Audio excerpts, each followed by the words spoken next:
Assalamualaikum warahmatullahi wabarakatuh. Good evening from Indonesia, ladies and gentlemen. Welcome to the webinar Empowering Women and Girls Through Football. Our Excellency, the HMA British Ambassador to Indonesia and Timor-Leste, Mr. Owen Jenkins. Our Excellency, Deputy for Gender Equality of the Ministry of Women's Empowerment and Child Protection of the Republic of Indonesia, Ibu Insinyur Agustina Erni Susianti, MSc. Our Excellency, the Assistant Deputy for Sports Personnel and Organizations Improvement of Ministry of Youth and Sport, Mr. Dr. Herman Chaniago, MM. Our Excellency, Mrs. Vivin Cahyani Sungkono, as the Executive Committee of PSSI.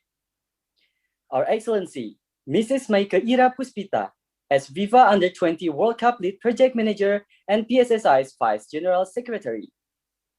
Our Excellency, Mrs. Dr. Papat Yunisal MPD, as the Head of Women's Football PSSI and Indonesia Women Football Association Chairman. Mrs. Roxanne Bennett, as Community Sports Manager and Women and Girls Equality, Diversity, and Inclusion Lead of the Crystal Palace FC. Our Excellency, Ms. Kashyapati, as Female Football Development and Social Inclusion Officer at Wimbledon FC Foundation. Our Excellency, Ms. Daniel Dabney, as Indonesia Women Football National Team. Our Excellency, Mr. Hugh Moffat from British Council, Indonesia, and all participants that already joined our digital forum today. First of all, let's thank God who has given us His mercy and blessing, so we can attend this program without any problems. Even though we are still in this pandemic situation, we should be confident to fight this with creativity. Excellency, ladies and gentlemen, before the beginning of the whole sessions of this webinar, let me introduce myself. I am Muhammad Ari Fauzan, as your Master of Ceremony that will accompany you for this webinar, Empowering Women and Girls Through Football. And now, I'm going to announce you about Zoom user guide of this webinar.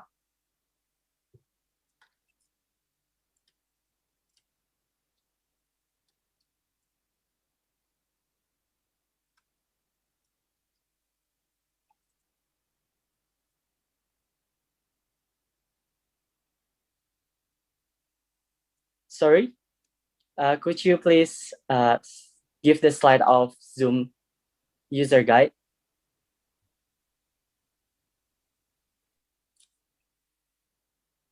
Because before we want to start this webinar, we want to give the announcements or the informations about how to use Zoom and how to use the features in Zoom for this Zoom meeting.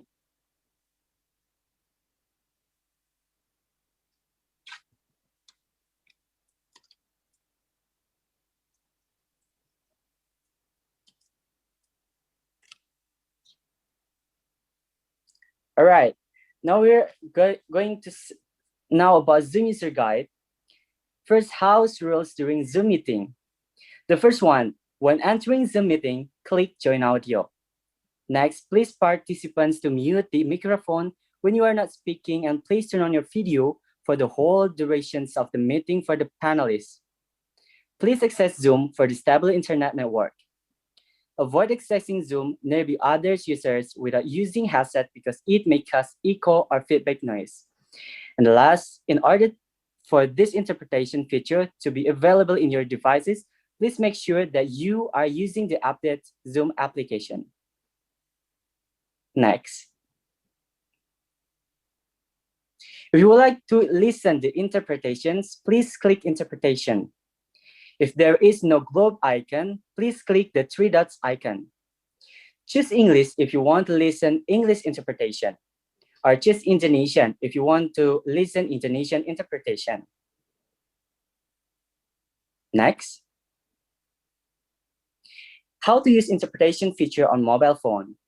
You can click the language interpretation and then click Indonesian or English. Please click done when you have selected. Next. Sign language interpreters will be available on the screen in the lower right corner. Live subtitle or class caption is available on the screen during the event. And disclaimer, ladies and gentlemen, please note that to ensure the smooth running of today's meeting, the host or co-host reserve the right to voice mute the audio or turn off the videos of participants who are not speaking. They may be unintentionally causing disruption to the meeting. This is to ensure that the audio of the speaker and interpreter remains clear at all times. We thank you your cooperation in this matter. Have a productive meeting. Thank you. So, distinguished ladies and gentlemen, once again, welcome to the webinar Empowering Women and Girls Through Football. This is a collaboration program between PSSI and British Council. And this is the very first online forum that will bring together diverse group of leading experts, practitioners, and stakeholders from Indonesia and the UK to share best practices on how football can be used as an impactful tool for community engagement and discuss topics in collaborative environment, advance sustainable development of football in Indonesia, which focus on women empowerment. Here are the series of activities for this webinar. Opening speech session, a panel discussion, Q&A, and closing remarks.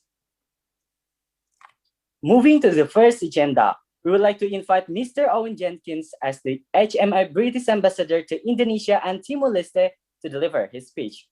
To Mr. Owen Jenkins, the spotlight is yours. Terima kasih banyak.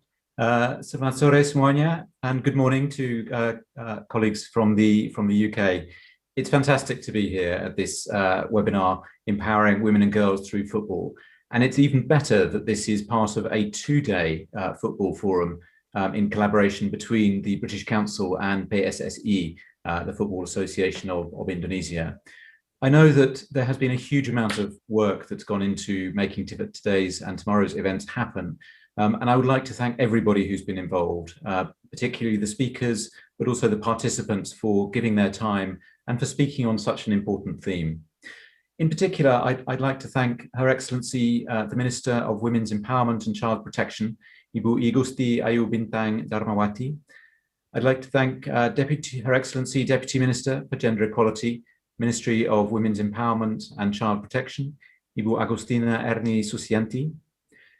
Assistant Deputy for Sports Personnel and Organisation Improvement, Ministry of Youth and Sports, Dr. Herman Chaniago.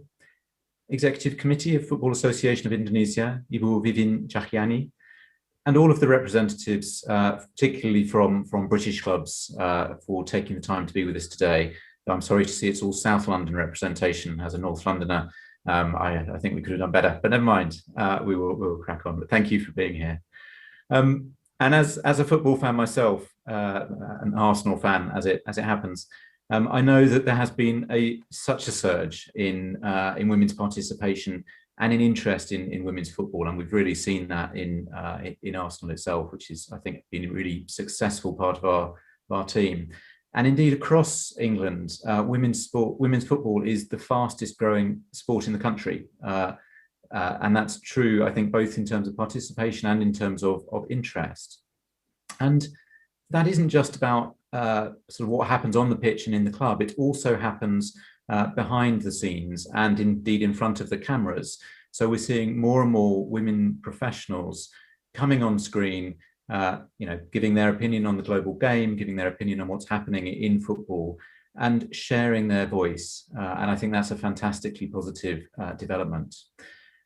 At a time of global lockdown, at a time of COVID-19, to have this as the very first online football forum gives us a fantastic focal point for looking at the new opportunities and the themes which arise out of all of the latest developments in how we can use football as a tool of social inclusion. And in that context, it's fantastic to see such a diverse group coming together today, bringing together leading practitioners, stakeholders, football enthusiasts, players and others, as well as female leaders from the United Kingdom and Indonesia, to come together to share best practice and to think about how we can use football as a really impactful tool to support young people and to explore new ways of using it to empower women and girls. It's fantastic that this event today is aligned with this year's International Women's Day on the 8th of March, and the theme of that day, which is Women in Leadership, Achieving an Equal Future in a COVID-19 World. And I think the thinking that we can do over the next couple of days about how women leaders can come together in football, show leadership, and give leadership to the wider community is a really important part of that. And I really look forward to hearing from the fantastic panels that are lined up of women leaders over the next few days. This event is under the banner for the British Council of the Premier Skills Programme, which is a partnership between the Premier League and the British Council. And it uses football as a tool to develop a brighter future for young people around the world. It draws on the skills of both organisations. So it draws on the Premier League's global appeal and its expertise in delivering community programmes in the UK. And it draws on the British Council's strengths, its global network, its track record of delivery, and its world-class expertise in the English language. Premier Skills provides us with a really proven model to think about how we can influence institutional approaches to social action through football, and how we can provide direct training to coaches to achieve that.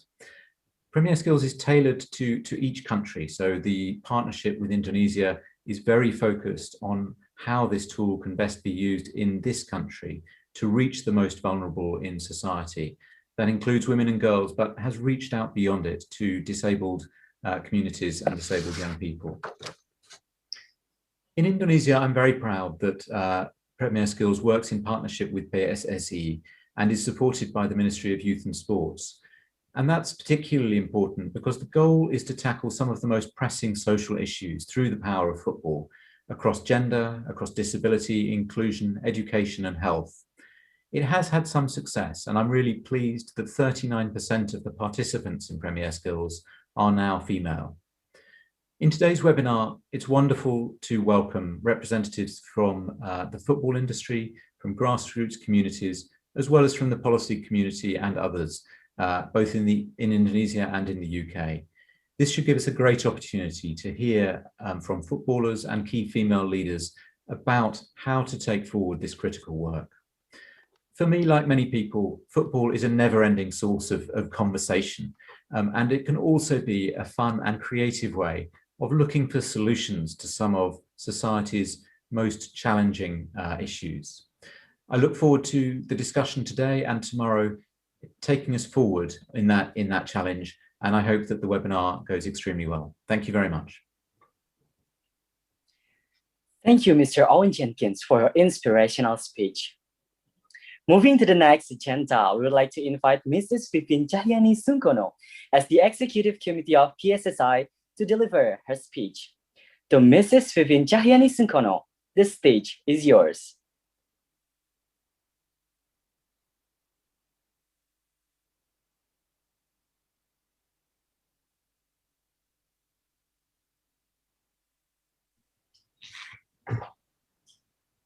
Assalamualaikum warahmatullahi wabarakatuh.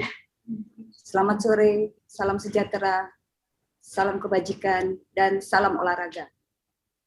Yang kami banggakan, Ibu Menteri Pemberdayaan Wanita dan Perlindungan Anak, Ibu Igusti Ayu Bintang Darmawati.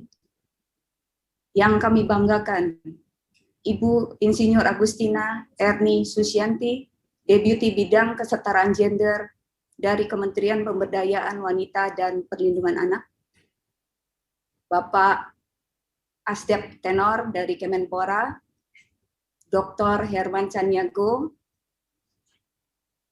Salam ketemu lagi Pak secara virtual, salam olahraga. Dan yang terakhir, His Excellency British Ambassador to Indonesia and Timor-Leste, Bapak Owen Jenkins. Selamat sore untuk kita semua. Patut kita berterima kasih untuk kesehatan yang sudah diberikan oleh Tuhan Yang Maha Esa, sehingga kita semua dapat berkumpul di kegiatan Digital Forum untuk sepak bola wanita ini. Kegiatan ini adalah kegiatan yang sangat berharga dan bermanfaat. Dan kami sangat bangga bisa bekerja sama dengan British Council dan juga Premier League. Dan kami berharap kerjasama ini bisa berwujud nyata dan positif untuk perkembangan sepak bola wanita di Indonesia.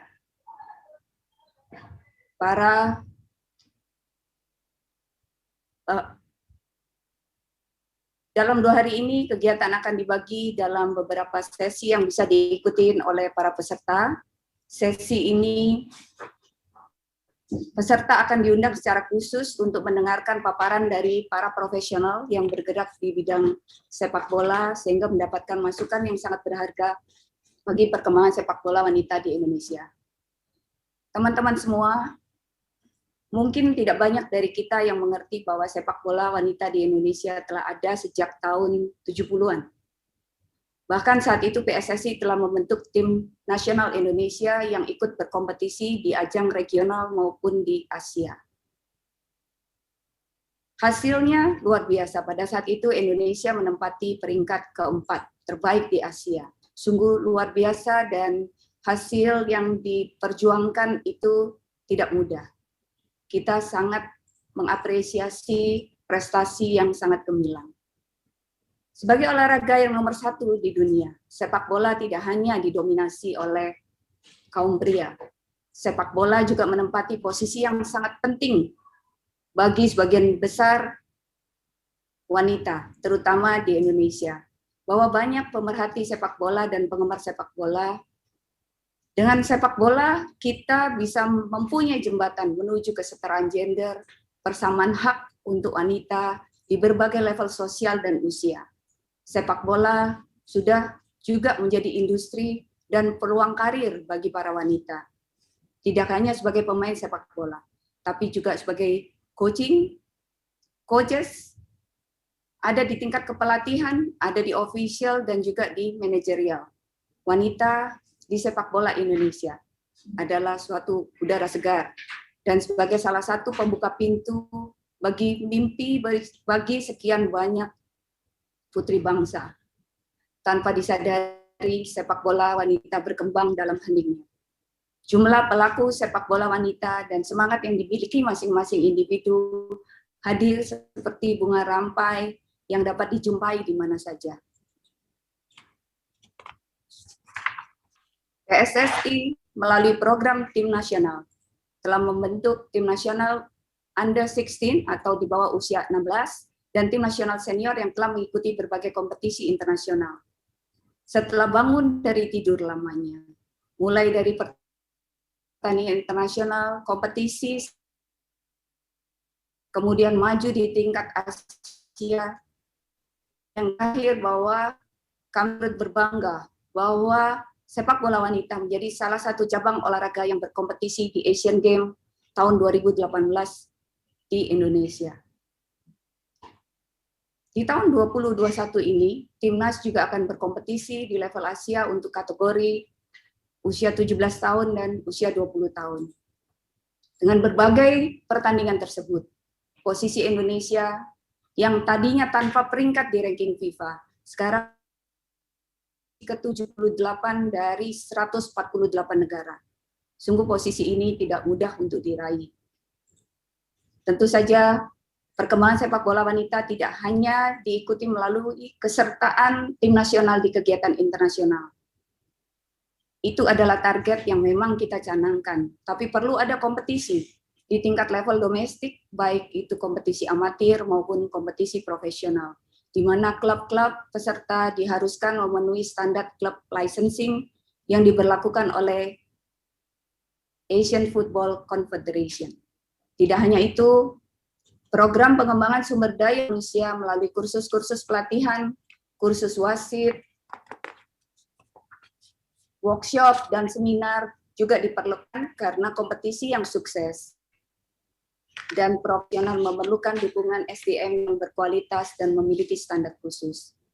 Mari bersama-sama kita sukseskan program pengembangan sepak bola wanita ini, yakin bahwa setiap upaya yang kita kerjakan pasti akan mendapatkan hasil.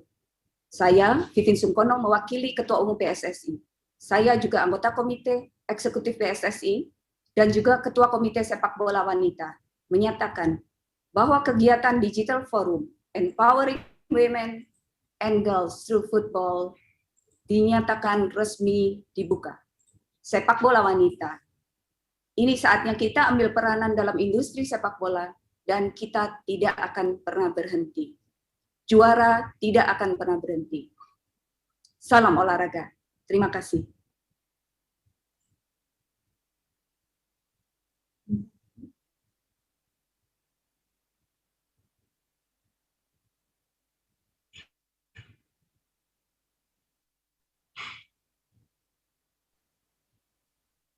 What a wonderful story about Indonesian women football. Thank you so much, Mrs. Pipin Cahyani Sungkono, for your speech and opening this webinar. Now we step to the next agenda. We have a special video from Mrs. Igusti Ayu Bintang Darmawati SE MSE as the Ministry of Women Empowerment and Child Protection Indonesia. And here is the video. Check this out.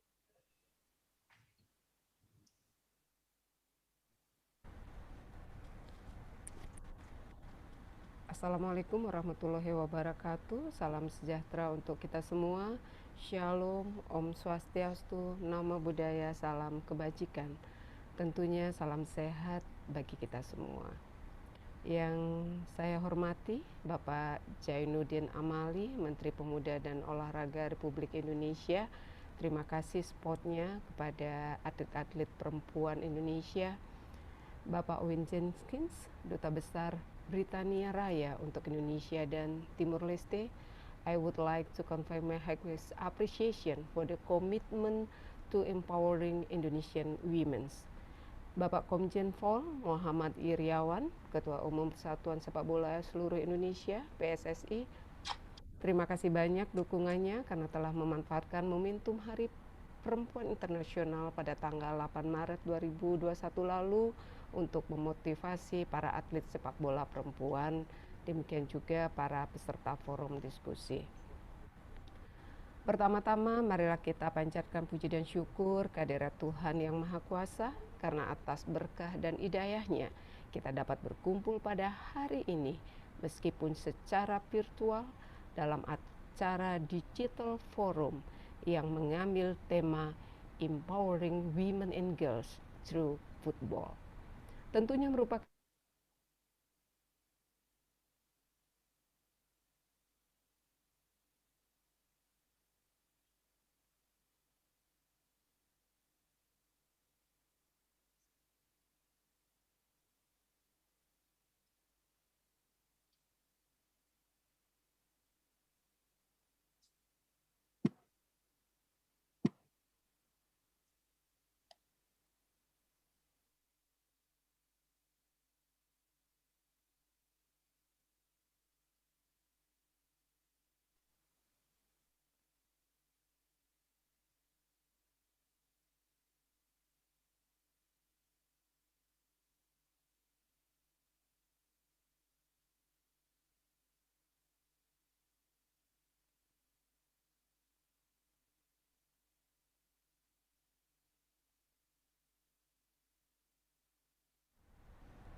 utama perempuan ada di ranah domestik. Hal-hal tersebut mempengaruhi pengambilan keputusan dan kepercayaan masyarakat untuk berinvestasi pada atlet perempuan.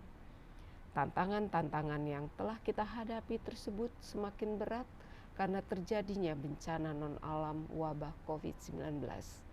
Berbagai kompetisi dengan terpaksa harus dibatalkan. Ditambah lagi sesuai dengan pernyataan UN Women, pandemi ini menambah kompleksitas dari berbagai permasalahan yang telah dialami perempuan dan memperparah kesenjangan gender. Kondisi ini membuat para pihak yang terlibat dalam olahraga perempuan seperti pelatih dan administrator untuk dapat mencari program sistem terbaik agar atlet dapat tetap mengasah kemampuannya dengan aman. Tidak hanya itu, kesehatan mental atlet juga harus diperhatikan akibat adanya pergeseran gaya hidup dari aktif ke pasif. Selain itu, bagi atlet perempuan, kita juga harus memastikan kebutuhan-kebutuhan spesifiknya dapat terpenuhi. Bapak Ibu hadirin sekalian yang berbahagia, berbagai hal tersebut memang menjadi tantangan yang tidak mudah untuk dihadapi bagi kita semua. Meskipun demikian, saya yakin di balik tantangan pasti ada peluang. Bagaimanapun, atlet, termasuk atlet sepak bola perempuan, adalah aset penting bagi kemajuan bangsa. Potensi dan kemampuan perempuan yang luar biasa ini harus didukung dengan upaya pemberdayaan yang baik pula. Besar harapan saya bahwa diskusi pada hari ini dapat memunculkan solusi yang inovatif, kreatif, dan aplikatif untuk mendukung pemberdayaan atlet-atlet sepak bola perempuan. Semoga berbagai upaya dan perjuangan kita hari ini bukan hanya akan bermanfaat untuk saat ini saja, tetapi juga untuk membuka kesempatan bagi para anak-anak dan perempuan di luar sana yang bermimpi untuk bisa berkompetisi sebagai atlet sepak bola. Bukan hanya demi kemajuan mereka saja, tetapi juga demi upaya pemberdayaan perempuan menuju Indonesia maju. Dengan begitu, saya menitipkan atlet-atlet potensi perempuan ini kepada Menteri Pemuda dan Olahraga serta Ketua Umum PSSI untuk dikembangkan serta dipenuhi hak-haknya. Dengan adanya sistem yang mendukung serta proyeksi masa depan yang baik, diharapkan dapat menambah keyakinan bagi perempuan untuk menjadi atlet dan memperkuat tekad atlet perempuan untuk terus mengembangkan prestasinya. Tentunya saya juga mengucapkan terima kasih dan apresiasi kepada British Council dan Kedutaan Besar Britania Raya yang telah mendukung upaya pemberdayaan bagi atlet sepak bola perempuan. Saya berharap kerjasama ini dapat menjadi awal yang baik demi tercapainya kesetaraan gender secara global. Demikian beberapa hal yang dapat saya sampaikan. Perempuan berdaya, anak terlindungi, Indonesia maju. Wassalamualaikum warahmatullahi wabarakatuh. Om Santi Santi Santi Om Namo Buddhaya.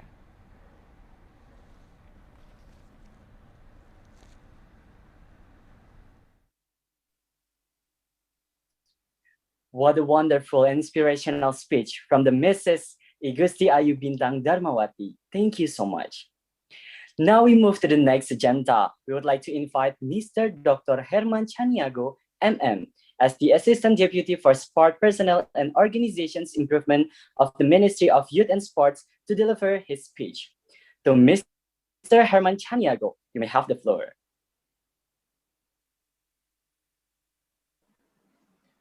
Bismillahirrahmanirrahim. Assalamualaikum warahmatullahi wabarakatuh. Selamat sore, salam sejahtera buat kita semua. Shalom, Om Swastiastu, Namo Buddhaya, salam kebajikan. Yang kami hormati dan sangat kami banggakan, Menteri Pemberdayaan Perempuan dan Perlindungan Anak Republik Indonesia, Ibu Gusti Ayu Bintang Darmawati, His Excellency United Kingdom, Indonesia Timor Leste, Mr. Owen Jenskin, good afternoon, nice to meet you.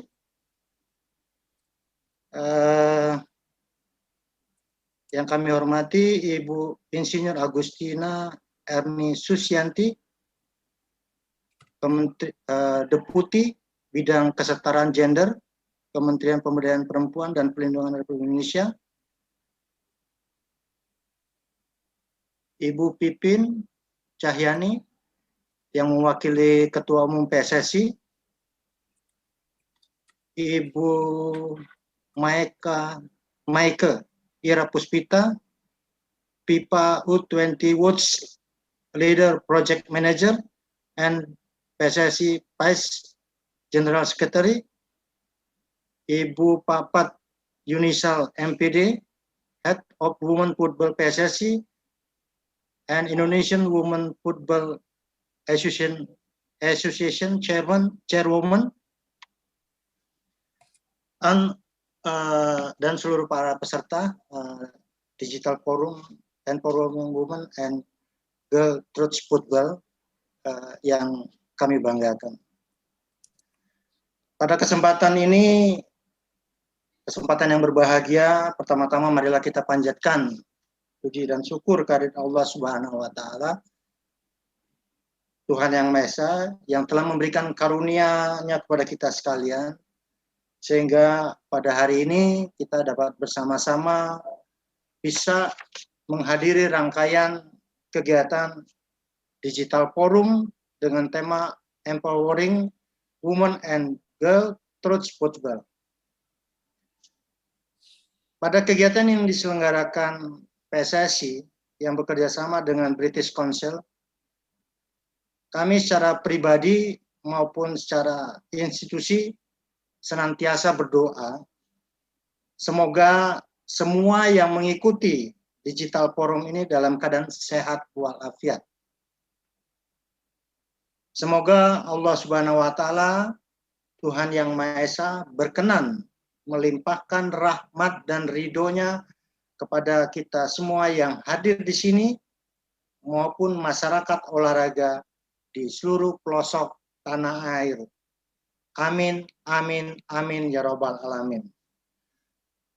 Pada kesempatan ini kami sampaikan permohonan maaf Menteri Pemuda Olahraga Pak Zainuddin Amali, yang sebenarnya beliau ingin sekali berkenan hadir dalam Digital Forum ini, tapi dalam waktu bersamaan beliau sedang melakukan rapat kerja dengan Dewan Perwakilan Rakyat.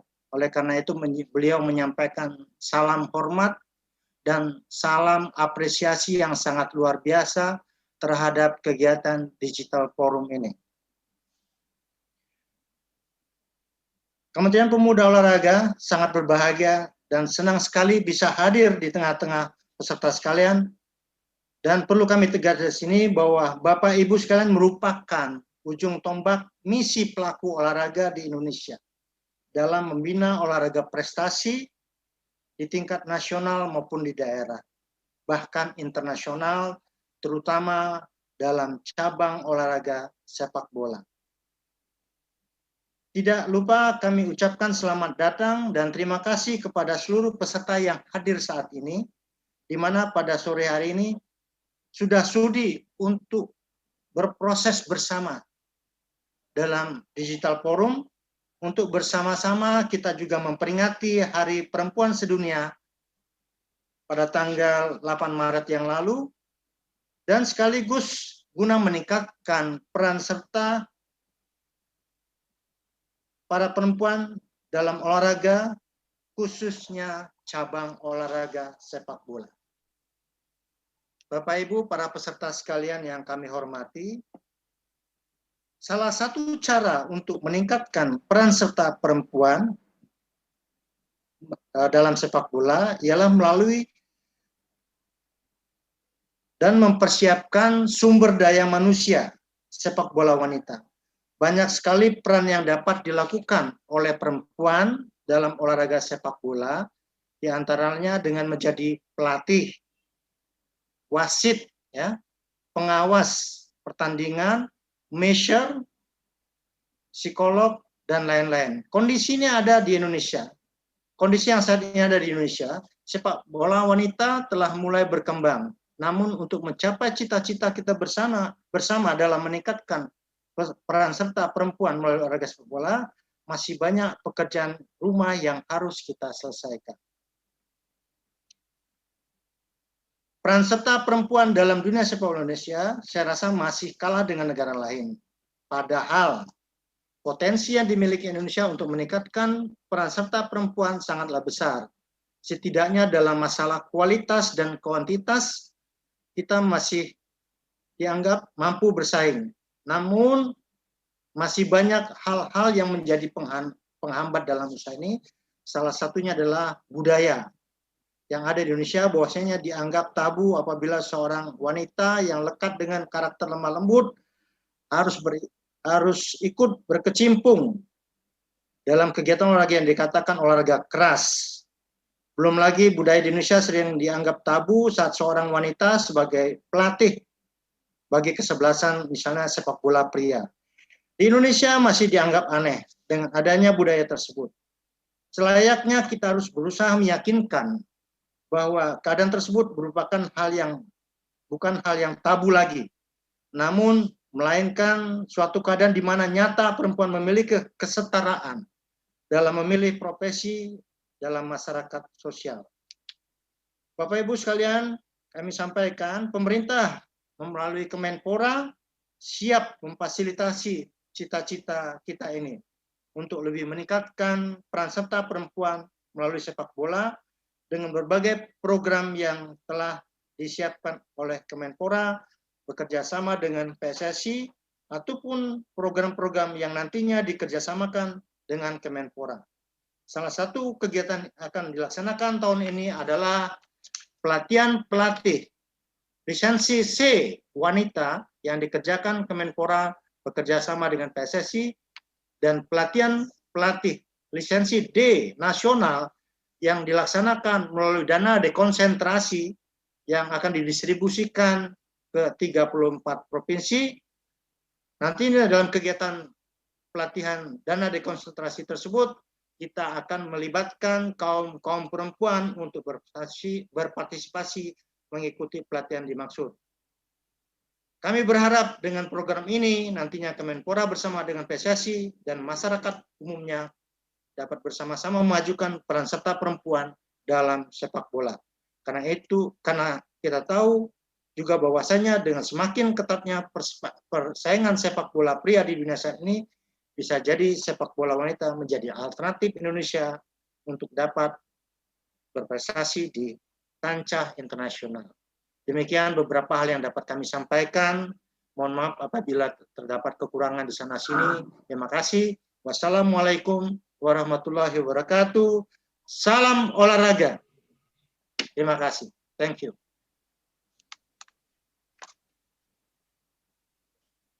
Salam olahraga. Thank you so much, Mr. Herman Chaniago, for your opening speech. Ladies and gentlemen, now we step to the next agenda. That is the most awaited session, a panel discussion with a grand team empowering women and girls through football. Before we start this happening or the panel discussion, I want to announce about the house rules. The first one is during a panel discussion, your microphone will be mute. Second one, for those of you who want to ask questions to the speakers, please use the chat box feature on the Zoom meeting with the format to whom the question is going to, underscore your question, underscore name, underscore your organizations or institution. And the last, in the discussion session, if you want to ask the speaker directly, please use raise hand feature and turn on your camera in the Zoom meeting. For more information on rules, kindly check the chat box feature in this Zoom meeting. And now we're going to a panel discussion with the green team empowering women and girls through football. This session will be led by my friend, the moderator. And now we would like to invite Ms. Karin Sunityo to lead the panel discussion. Hello, Ms. Karin. Hi. Hi, Hari. Thank you. I'm excited already and doing very well at moderating, kind of like leading on the session for us. But okay, Bapak Ibu sekalian, selamat sore. Perkenalkan, nama saya Kartini Sunityo, biasa disapa Karin.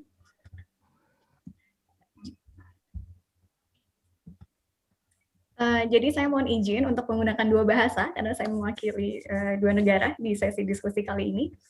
Jadi singkat saja, selama beberapa menit ke depan saya akan memandu atau memoderasi sesi panel atau sesi diskusi untuk kegiatan sore hari ini. Sudah dihadirkan bersama kita 5 figur penting nih dari Indonesia dan juga dari Inggris, semua perempuan. Tapi kami juga ingin mengapresiasi para peserta dan juga para partner kita yang sudah membuat kesempatan sore hari ini berjalan dengan lancar.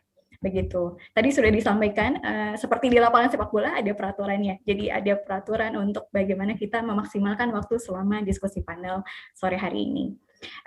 Jadi tadi saya sudah sampaikan, ada 5 figur sepak bola wanita di Indonesia dan juga di Inggris, bergabung dari berbagai belahan dunia, karena ada dari UK, ada yang juga dari US, dari Amerika.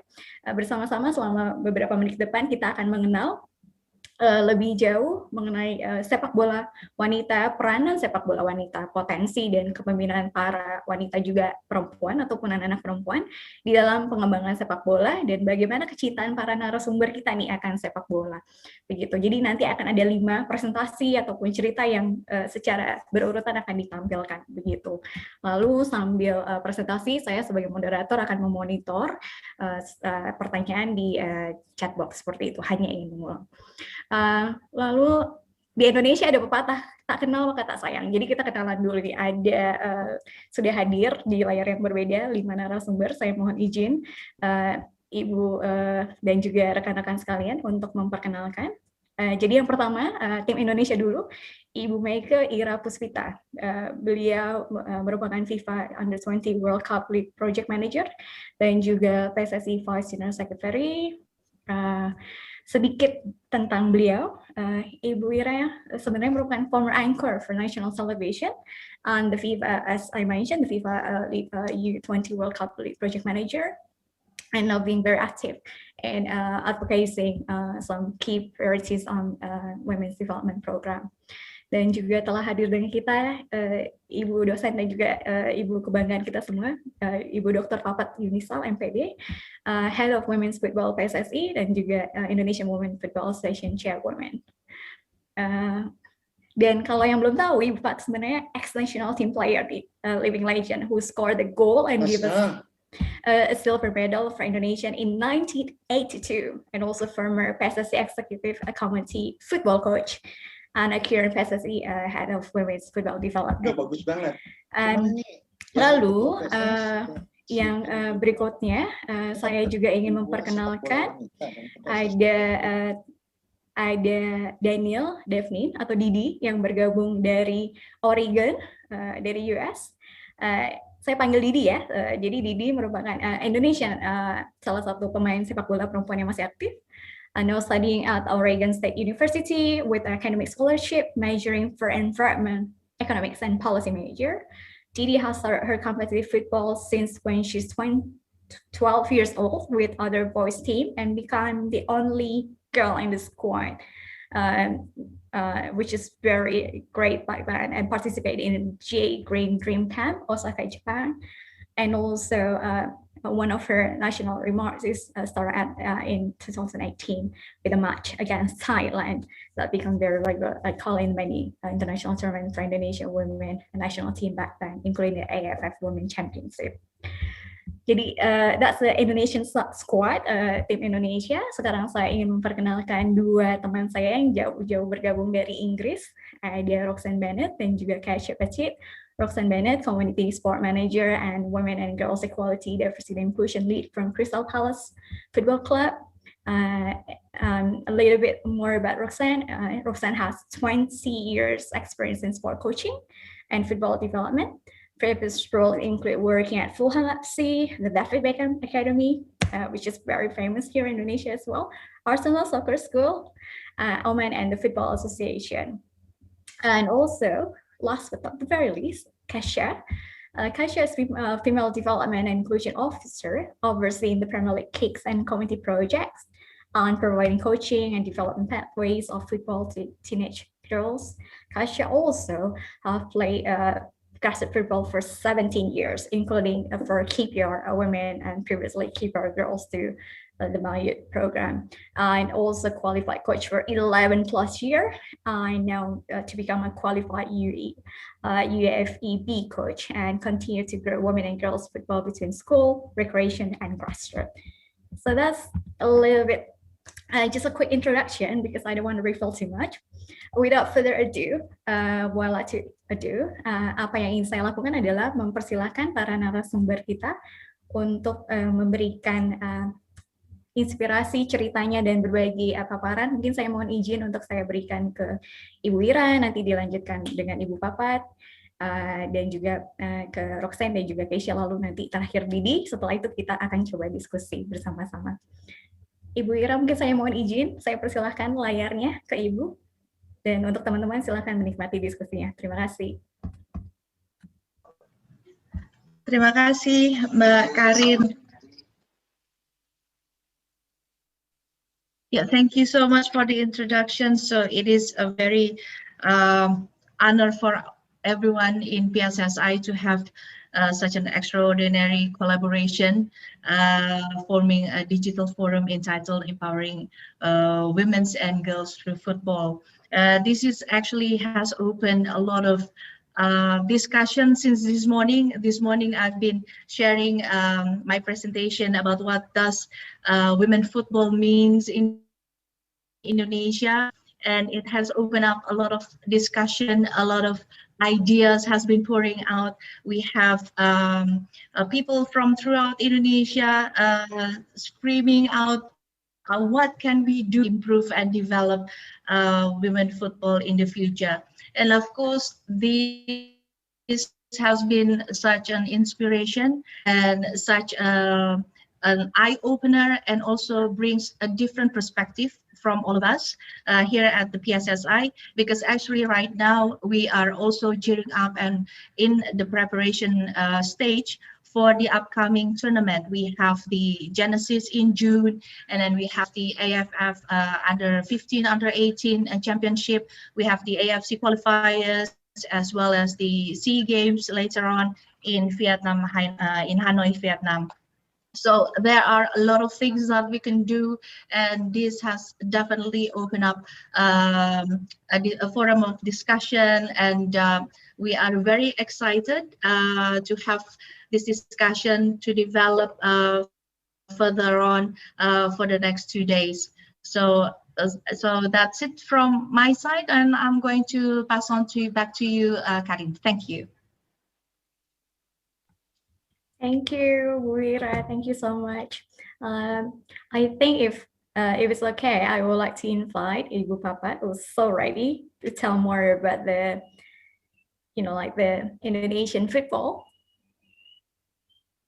and also a little bit history of Indonesian football, which is apparently not everyone aware of that as well. Ibu Papat, we're ready when you're ready, Ibu. Saya persilakan Ibu Papat. Bismillahirrahmanirrahim.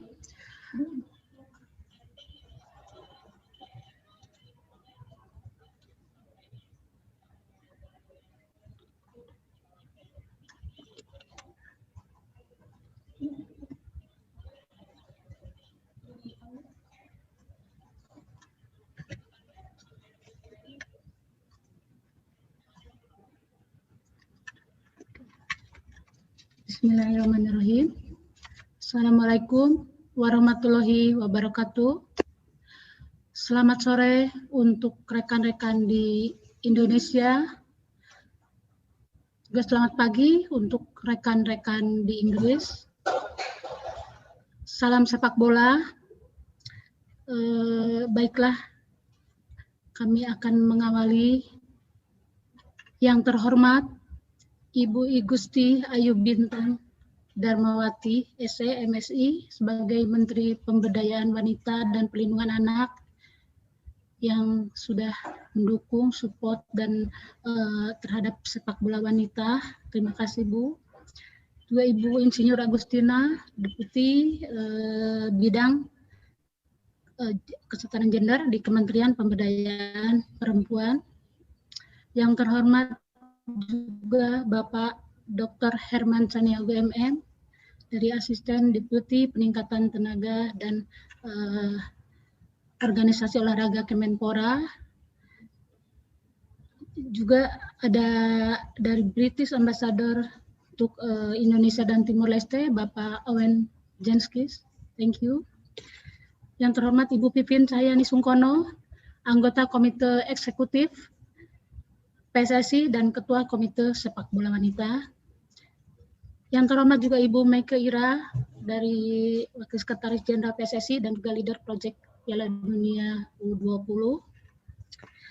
Roxanne Bennett, Community Sport Manager Women's and Girl Equity, Diversity and Inclusion Lead, Crystal Palace Football Club.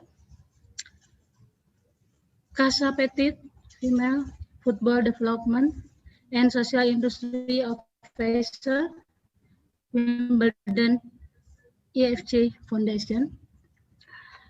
Juga Coach Rudi Eka Priyambada merupakan kepala pelatih tim nasional terpilih untuk Indonesia beserta jajarannya,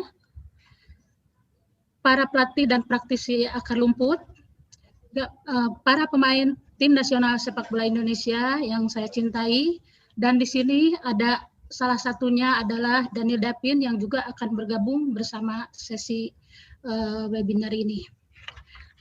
Tak kalah pentingnya kepada para peserta webinar, tentunya ini merupakan ajang reuni yang sangat berharga karena para peserta webinar ini merupakan para pendukung yang sudah lama dan juga baru telah memajukan untuk peduli kepada khususnya sepak bola wanita, dan setelah melihat sangat bangga sekali banyak yang kena, dan terima kasih untuk semuanya.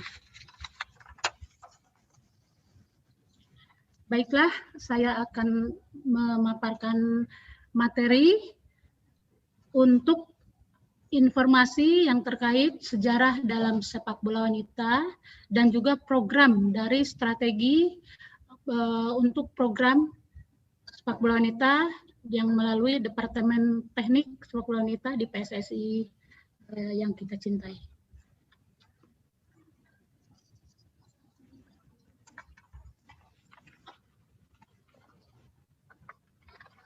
Tolong presentasinya ditampilkan.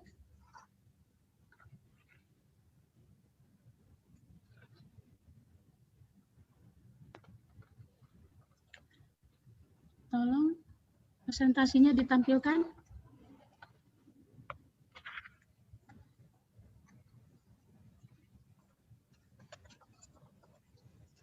Baiklah, kita sama-sama melihat di sini bahwa sepak bola wanita di Indonesia adalah sebagai pengalaman dan pembelajaran, tidak luput dari kedua judul tersebut. Next. Nah, ini di mana kita pada masa lalu seperti sudah disampaikan tadi oleh Ibu Etsko Bu Pipin, juga Bu Ira, bahwa kita tuh pertama ada sepak bola wanita tuh sudah cukup lama, dan tahun 1977 merupakan awal debutnya ada sepak bola wanita, walaupun pada masa itu banyak sekali hal-hal yang penuh tantangan, tapi kita bisa lihat sendiri walaupun kurang jelas di sana begitu berjubelnya penonton yang ingin menyaksikan. Juga di kala itu bisa kita jual, ada tiket masuknya. Nah, untuk prestasi saya mengulangi kembali bahwa tahun 82 juara 2 di Asia ya untuk sepak bola wanita kita Indonesia, dan kebetulan pada masa itu saya diberi kesempatan untuk bermain di salah satu event tadi yang bisa membawa nama besar Indonesia. Di tahun 1985 juara kedua juga ini, dan 86 alhamdulillah masuk semifinal di AFC Women Championship. Next.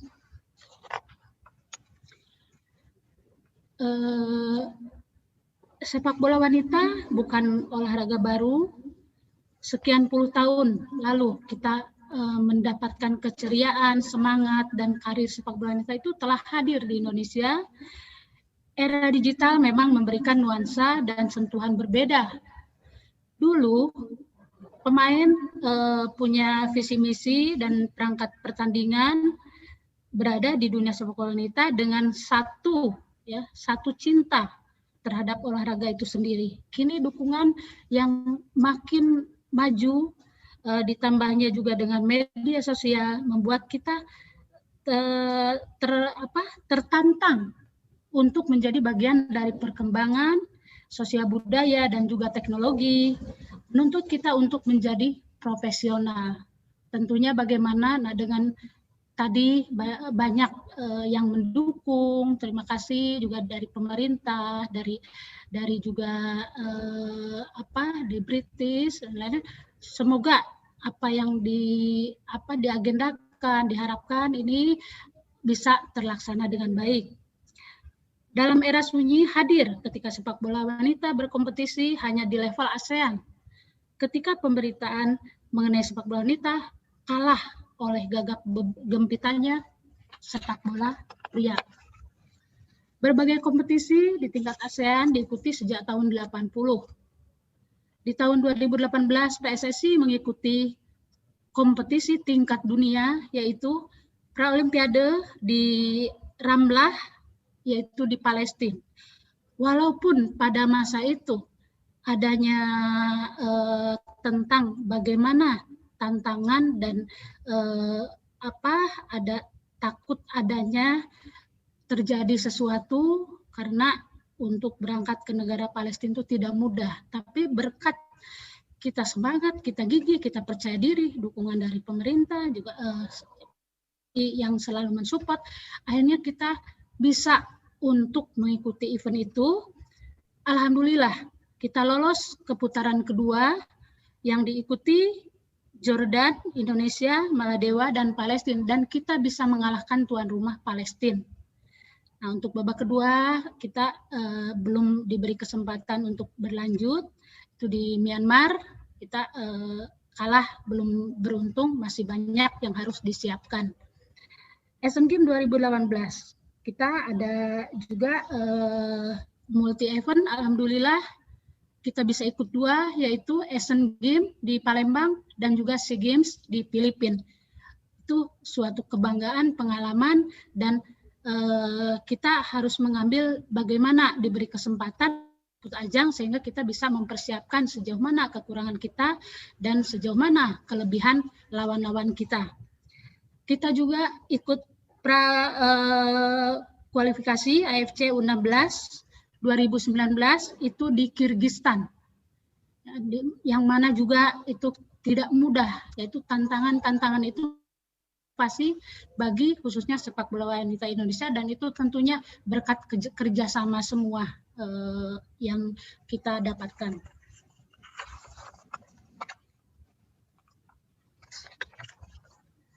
Namun bukan berarti sepak bola wanita tidak ada. Penggiat sepak bola wanita tidak pernah tidur, tidak pernah berhenti, berjuang untuk sepak bola wanita yang lebih baik.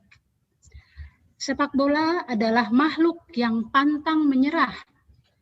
Artinya, menyerah bukan bagian dari wanita, insya Allah. Karenanya, sepak bola wanita hadir kembali dengan tekad yang jauh lebih beda. Dan saya setuju dengan tadi yang dikatakan dari British Council, di mana di Inggris itu sepak bola sudah mulai dimainkan oleh perempuan sejak usia dini.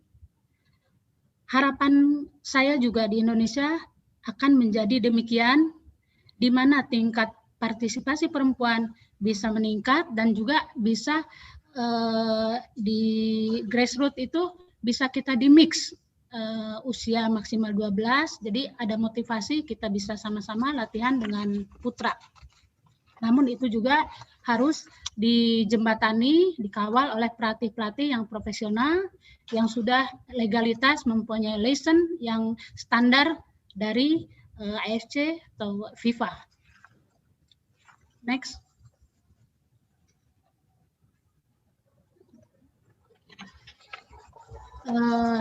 Di sini ada event Asian Games 2018, suatu persiapan yang tidak mudah, kita bisa menjadi tuan rumah dan segala sesuatu kita menjadi awalnya kita banyak kekurangan, tapi ini kita tampilkan para muspika, muspida, dan pejabat setempat, bapak-bapak yang seperti ini, juga para panitia, yang mereka selalu semangat, selalu setia untuk memperbaiki segala kekurangan, sehingga bisa terlaksana dengan baik untuk Asian Games di Palembang. Untuk masa depan, kita ada pemain perangkat sepak bola seperti tadi yang sudah disampaikan oleh Dr. Herman, betul. Ada fisio, ada masyur, ada psikologi, juga ada dokter, ada semua yang menyangkut untuk kesuksesan sepak bola wanita itu harus ada sumber daya yang tepat dan lebih perhatiannya. Karena tanpa adanya dukungan-dukungan itu, sepak bola wanita memang sepak bola yang menguras tenaga, juga dengan durasi yang 2 kali 45 itu tidak mudah. Nah, jadi itu juga kita akan mengadakan pelatihan-pelatihan untuk standarisasi bagaimana menangani pemain bola yang usia remaja, pemain bola yang senior, karena di usia remaja itu banyak hal tentang kewanitaan, bagaimana yang harus kita kita backup, kita juga harus perhatian. Tadi kata Ibu Menteri juga harus pemain ini diberi kenyamanan, diberikan perlindungan, bukan aja saat bermain, tapi bagaimana masa depan beliau, karena perempuan wanita itu tidak terlalu seperti putra, usia sudah punya keluarga, itu masih stabil, bisa bermain. Makanya saya selalu memberikan motivasi kepada anak perempuan, kita di lapangan itu harus seperti laki-laki dalam arti skill dan teknik.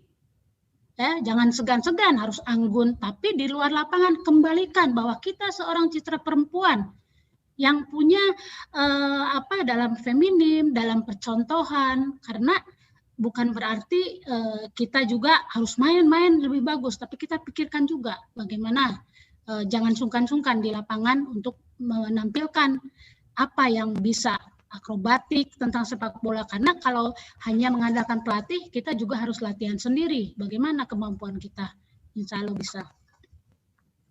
Dan PSSI selalu mendorong anggotanya untuk menyelenggarakan turnamen kompetisi di berbagai daerah. Walaupun untuk diawali dulu ada Galanita yang putranya Galatama, itu kita sudah ada. Piala Putri Nusantara yang pertama itu di Jepara 2016 diikuti 10 klub. Piala Pertiwi diawali 2015. Itu juga PSSI mendorong adanya partisipasi berbagai usia di turnamen dan kompetisi tersebut bergerilya. Untuk masa depan, untuk pemain dan perangkat sepak bola seperti tadi, untuk adanya pemain profesional, kita sudah punya Liga 1, tapi itu klubnya sudah profesional. Ada dari 18, ada 10 yang ikut, alhamdulillah, tapi untuk pemainnya itu standarisasinya masih amatir. Jadi kita itu lagi pembenahan, kenapa? Jadi mereka juga harus, kalau klubnya profesional, ya kita juga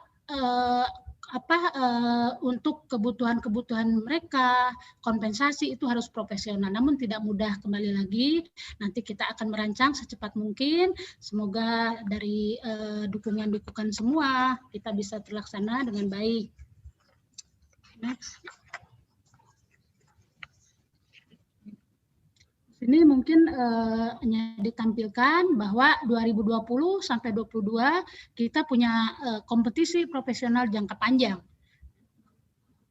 Karena ada pandemik 2020, walaupun kita udah terprogram, kita udah memberikan informasi kepada anggota kita PSSI di provinsi, tapi ada pandemik, jadi itu 2020 tidak melakukan untuk action offline, tapi kita mendata secara online dan untuk informasi-informasi yang harus disiapkan.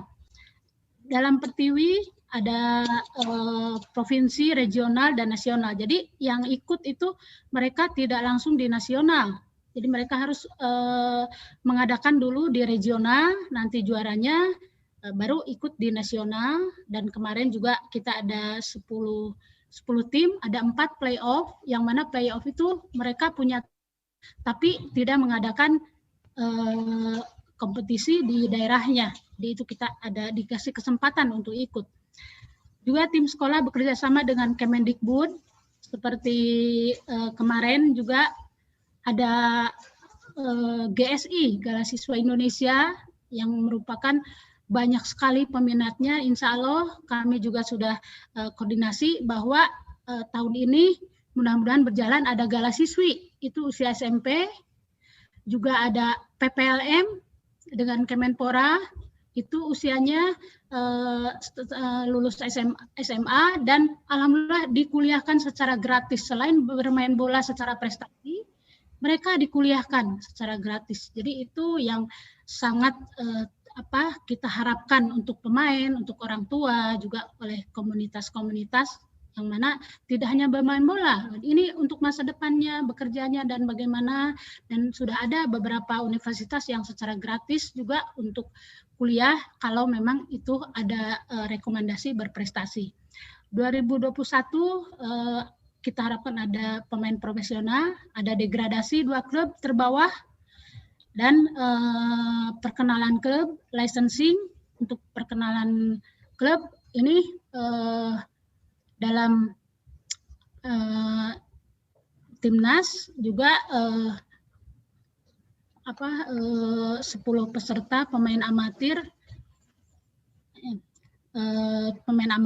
untuk bisa promosi ke Liga 1, dan nanti akan ada Liga 2, klub terbawah degradasi ke Pertiwi untuk putaran nasional. Jadi itu untuk klub licensing. Ini untuk SSB di sekolah juga usia 8-10, ini grassroots, yang merupakan ini akar rumput, bahwa mereka nanti akan khusus untuk dipantau, dan PSSI di provinsi, kabupaten, dan kota itu menjadi tanggung jawab mereka untuk aset mempunyai pemain di usia dini. 2022 kita ada penerapan klub licensing untuk pemain profesional. Terus tim sekolah kerjasama dengan Kemendikbud dan Kemenpora dalam percepatan untuk sepak bola usia 6-10 tahun. Next. Liga profesional. Di sini ada dibagi 2 wilayah. Dalam satu grup ini untuk di ABCD, dan untuk di 6 kali game home and away. Dan di sini juaranya nanti sama runner up akan dipertandingkan di suatu tempat. Ini hanya gambaran ya, jadi bukan berarti ini sudah fix, sudah on, tapi ini hanya gambaran yang akan diputuskan oleh para exco di PSSI pusat. Next. Ini Liga Amatir di babak nasional kita targetkan 32 pertandingan dalam 15 hari, 12 tim. Total kompetisi ini selama 5 bulan, dan kita atur bagaimana situasi mereka dalam usia sekolah, bagaimana kita bekerja sama dengan Kemendikbud, bagaimana juga kita bekerja sama dengan pemerintah yang akan membuat para pemain itu nyaman. Kadang-kadang kita ada tantangan bahwa ini pemanggilan timnas, tapi mereka masih ragu bahwa dia adalah ada tes PNS. Memang satu sisi mereka kebutuhan untuk menjadi pegawai negeri, tapi dalam satu sisi ini pemanggilan akan kita selesaikan secara terprogram supaya mereka dikala ada pemanggilan, dikala ada kesempatan, tidak memilih-milih dulu mana yang harus mereka lakukan. Kadang-kadang orang tua juga lebih resah, gimana ini sekolah anak saya, dan lain-lain. Nah, ini untuk babak provinsi ada home turnamen, direncanakan 34 provinsi. Ini semoga lebih dari 1.300 pemain dari 34 provinsi dan babak regional home turnamen di 6 wilayah, Sumatera, Jawa, Kalimantan, Sulawesi, Bali, dan Nusa Tenggara, Maluku, dan Papua. Next.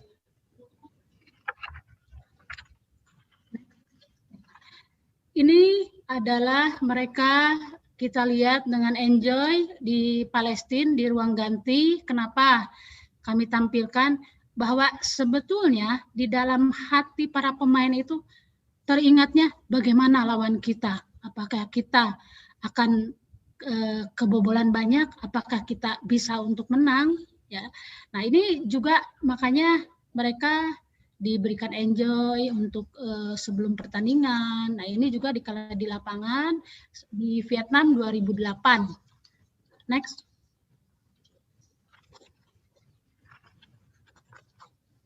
Ini ada untuk menaikkan ranking FIFA ini pertandingannya harus dengan image Indonesia versus Thailand di Palembang kita lakukan dalam hal live streaming dan siaran langsung di Stadion Internasional. Penonton berbayar, ya. Jadi cukup antusias. Kenapa kita harus berbayar? Kita untuk menaikkan profesional mutu, bahwa dia jangan hanya gratis tambah tidak tapi kita untuk menaikkan kualitas itu harus kita coba berani untuk masuk itu harus berbayar. Nah, itu kita coba dan puji syukur bisa berhasil walaupun tidak masuk sasaran yang semaksimal mungkin. Nah, jadi sepak bola wanita Indonesia menuju era profesional. Di sini ada Daniel yang nanti akan memberikan sedikit pengalaman. Dia koleksinya nomor 7 Daniel ini. Next. Di sini ada pengembangan kompetensi. Kita akan mengadakan di tahun ini kursus pelatihan license D ke C perempuan semua, ya. Terima kasih, ini yang kebetulan pernah kerjasama dengan Kemenpora, ada pelatihan D. Nah, kita akan lanjutkan ke C karena untuk kursus wasit license C ini masih ada lagi B, masih ada A, dan sekarang di tim nasional kita punya asisten pelatih yang putri, karena itu juga merupakan keharusan, ada regulasinya bahwa tim nasional kalau untuk event internasional itu harus ada asisten perempuan yang license B. Nah, kita sudah laksanakan, kita sudah punya, ada kursus kepelatihan BAFC yang sekarang baru mempunyai 2 orang. Untuk BAFC, alhamdulillah yang sedang bertugas sekarang di Timnas, Saudari Tosca, Coach Tosca, dan saya sendiri juga sudah berkesempatan untuk mempunyai BAFC. Workshop administrator. Nah, ini kita dari tiap provinsi PSSI akan diundang nanti satu yang mewakili supaya dia khusus nanti bisa menangani tentang program sepak bola wanita, mendata klubnya di wilayahnya, juga memberikan informasi, menerima informasi, karena sampai saat ini ada beberapa klub di daerahnya, tapi tidak komunikasi dengan baik, tidak terdaftar di aspropnya sendiri atau di askotnya sendiri. Ada workshop media, juga bagaimana kiat-kiatnya untuk memotivasi, untuk mengekspos tentang sepak bola wanita. Ada workshop marketing, ada seminar pengembangan sepak bola wanita, juga ada seminar sepak bola wanita. Next.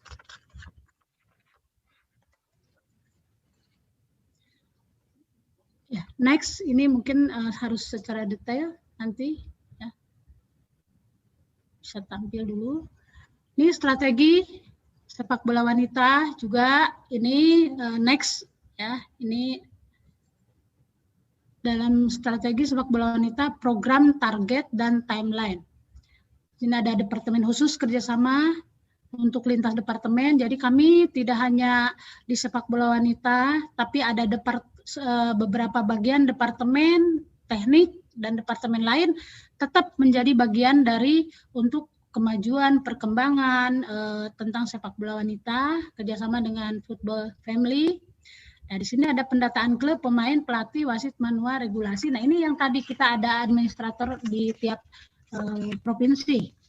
Sosialisasi dan promosi, ada pengembangan peranan wanita di sepak bola, ada manajer, administrasi, juga ada marketing dan sponsorship, partisipasi dan keberhasilan tim nasional yang sedang kita laksanakan sekarang untuk masih seleksi ya, seleksi untuk tim nasional sudah 2 minggu kita lakukan.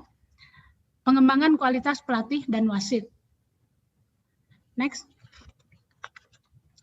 Bagaimana kita bisa menggapai target?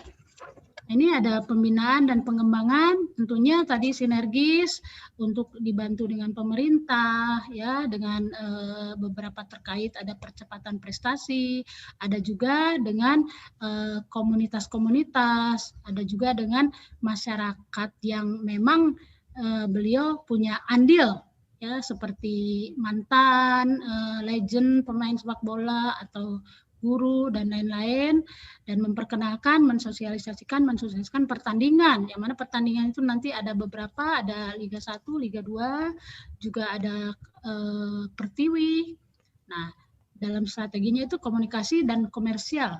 Dalam arti kata komersial itu dan komunikasi supaya bagaimana ada nilai jualnya sepak bola wanita ini, karena kalau tidak ada event yang betul-betul permanen, betul-betul kualitas, dukungan dari pemerintah, kita juga sulit untuk menuju ke sana.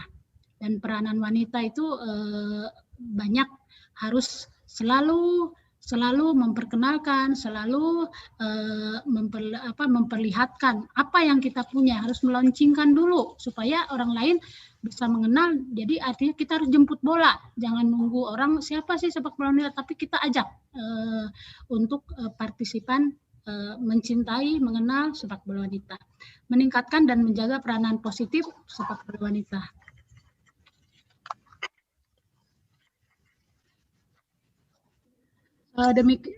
Demikianlah untuk statement saya ini. Semoga saya selalu menunggu dan memohon untuk supportnya, yang diantaranya khususnya yang berbahagia ada di acara web ini, dan juga terima kasih kepada Ibu Menteri dan yang hadir di ini. Terima kasih, British Council.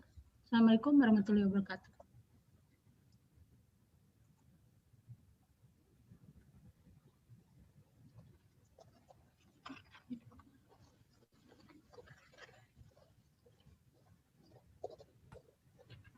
Terima kasih Bu Papat dan juga Bu Ira tadi. Mungkin kalau saya boleh izin rangkum sebelum saya coba undang teman-teman kita yang dari Inggris.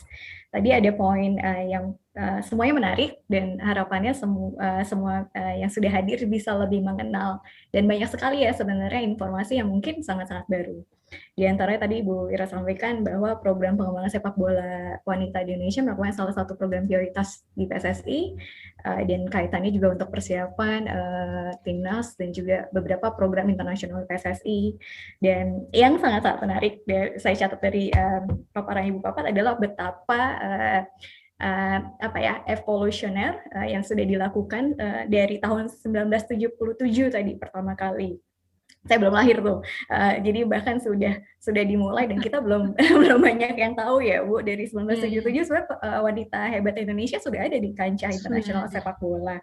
Lalu tadi juga dari Ibu Papat banyak sekali, saking banyaknya saya sampai bingung nih Bu yang mau saya pertajam di mana, tapi nanti kita coba diskusi. Jadi pentingnya kombinasi antara kompetisi yang sudah menyeluruh dari berbagai lini, tidak hanya di level elit atau prestasi, tapi juga di akar rumput sebenarnya sudah ada kolaborasi dengan kementerian dan institusi terkait, termasuk juga di beberapa, sebenarnya tadi sudah ada di 34 provinsi.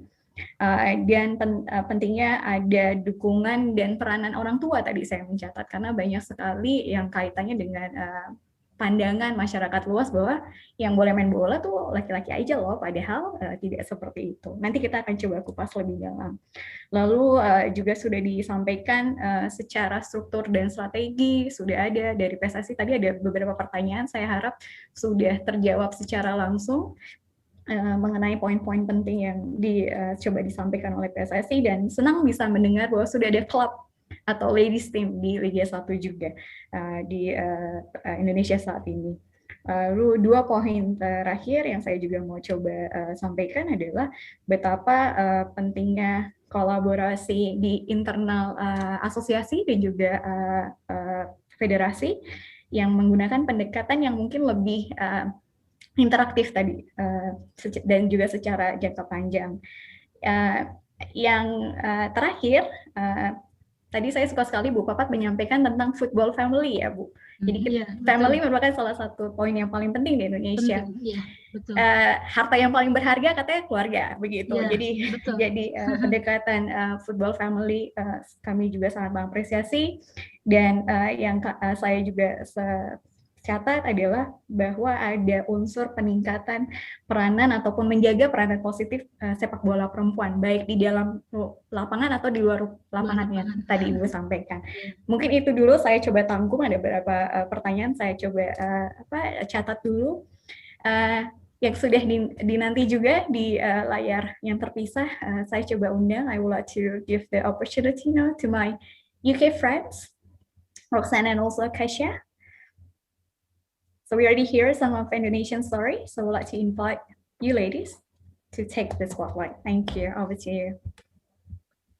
Good afternoon, everybody. It's exciting to be here, and thank you for everyone that's pulled it all together. I can imagine it's a very big job to do that. So I'm really grateful to have the opportunity to share my experiences and my journey into football.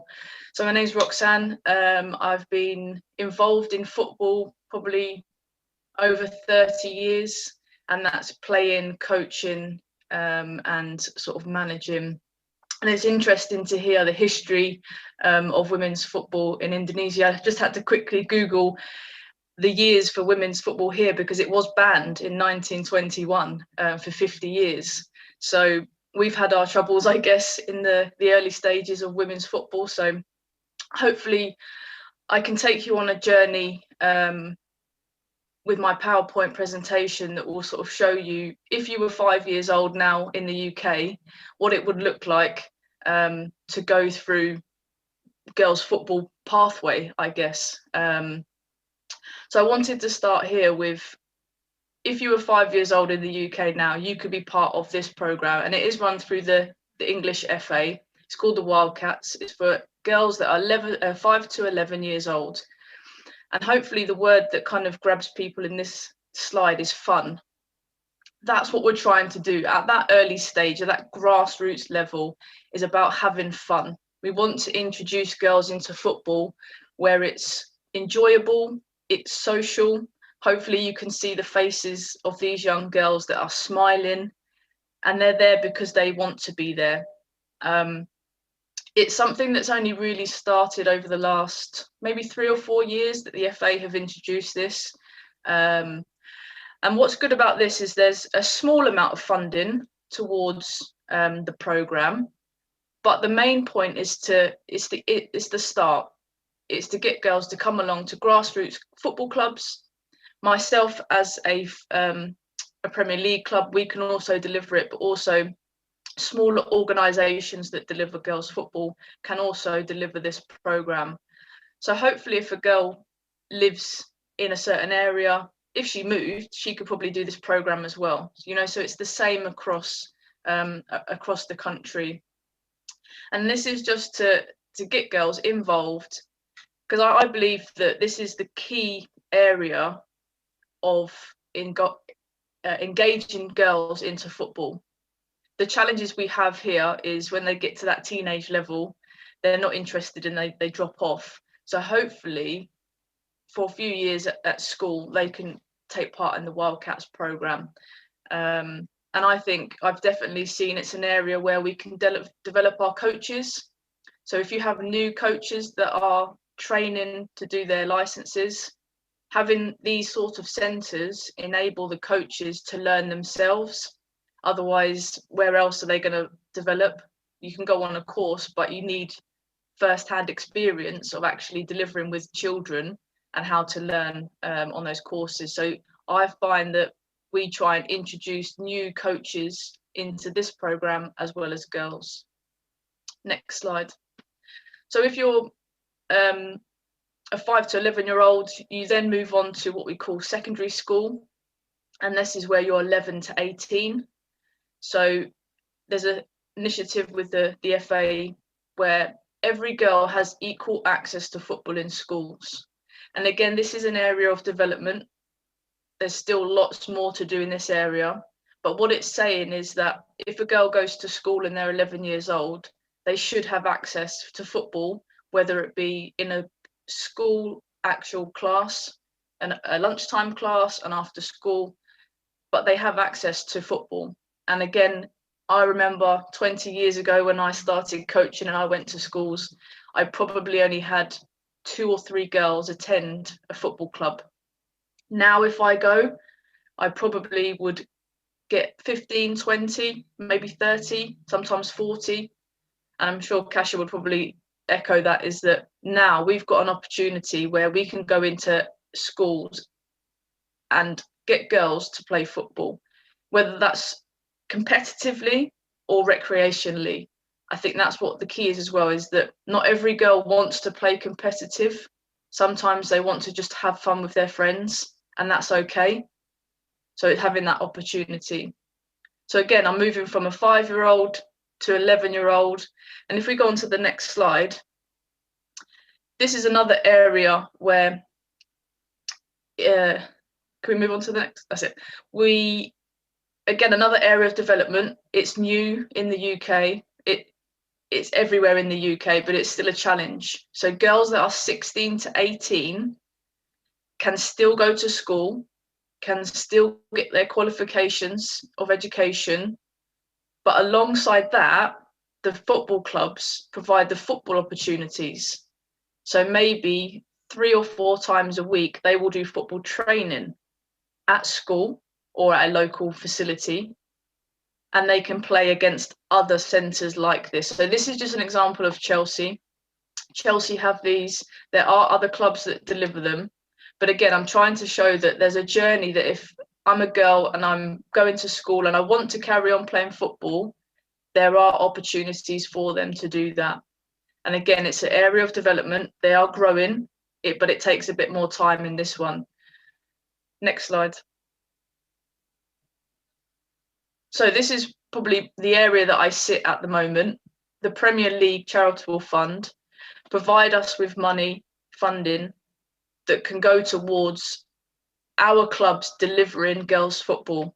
So we go to schools, we go into the local community, and it's about engagement. How do we get girls to come to our sessions, to have that fun that we spoke about? And this area is around the 8 to 18-year-olds. So again, we're covering all areas of ages for girls. This is just an example of some of the clubs that are involved. There are lots more. I think there's around 92, I believe, involved around the UK. And it's our job to go to those schools, to go into the local community, to provide the opportunities. That's what we do. And also, we also try and provide volunteering opportunities. This is where we might find some young girls that want to go on the coaching pathway. So we've got an all-round job, I think, in this area. Is we're just providing that additional opportunity for girls to play football. Next slide. This is another big area, I think, that hopefully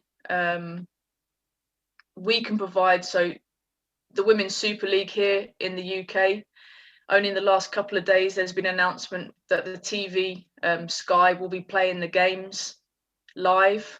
Now that's quite a big deal over here. There's an opportunity now for girls to look up to these players, their role models. That's another area that I think in the UK we've been able to provide players that come out to our communities, that come out to grassroots club and talk to the young girls and explain there's an opportunity for you to play football if you want to. And this is obviously the elite level, but there's an opportunity, you know, there's a pathway for them. This is being created. On the top left is Crystal Palace Women. I can speak for them because a lot of those girls will come to our sessions. They will physically go face to face and it, you know, inspire these young girls to play. And especially through the pandemic, we've been lucky enough that they've done some Zoom calls with us, some questions and answer sessions. Again, lots of girls have got questions. How have you got to where you've got to? How do you balance working in a job and playing football? How do you have a family? Some of these have children. So we have to show to the young girls that there's a dream and you can make that dream come true if you want to. So again, the pathway of I was 5 years old at Wildcats. I'm now maybe 18 or 19 and I can play in this team here. And I could be on telly if I want to, if I really work hard. So next slide. So that was the elite level. So on the next slide, this is just one example of a local grassroots league. So the Surrey County Women and Girls League. And at the bottom, you can see it says under 8s to under 18s. So we are able to provide girls in a local area the opportunity to play competitively. So we spoke about having fun. Some girls want to continue just having fun. That's absolutely okay. But also there's some girls that want to play competitively. And this under 8s to 18 would have possibly 10 to 15 teams per age group and even more. So this is just one area of the UK. This could be in 20 or 30 areas. So participation will grow because of these leagues. You know, there's that pathway where we could go all the way through to play from, I'm 8 years old, but I'm now 18 and I'm still playing in the same league. But I've got the vision to play in that elite level at Palace or Arsenal or Chelsea. Next slide. So this is one of my favourite areas. As I said, women's football was banned in the 1920s and it was banned for 50 years. This group of women were the women in the 70s, didn't have Wildcats, they didn't have local leagues. So one of the, I guess the biggest achievements I've made in my my working career is women and girls got left behind in those 70s and 80s, and we provided the opportunity for them to play again. And as you can see, the smiles on the girls' faces, because they get the opportunity to play football. They are football fans. Like we said, it's not just men. So women's walking football is another area, and sometimes that's for maybe the less abled or those that can't physically play football, you know, to that high intensity. So walking football is quite big in the country at the moment. And recreational, again, is that fun element where they have fun, we've made friends.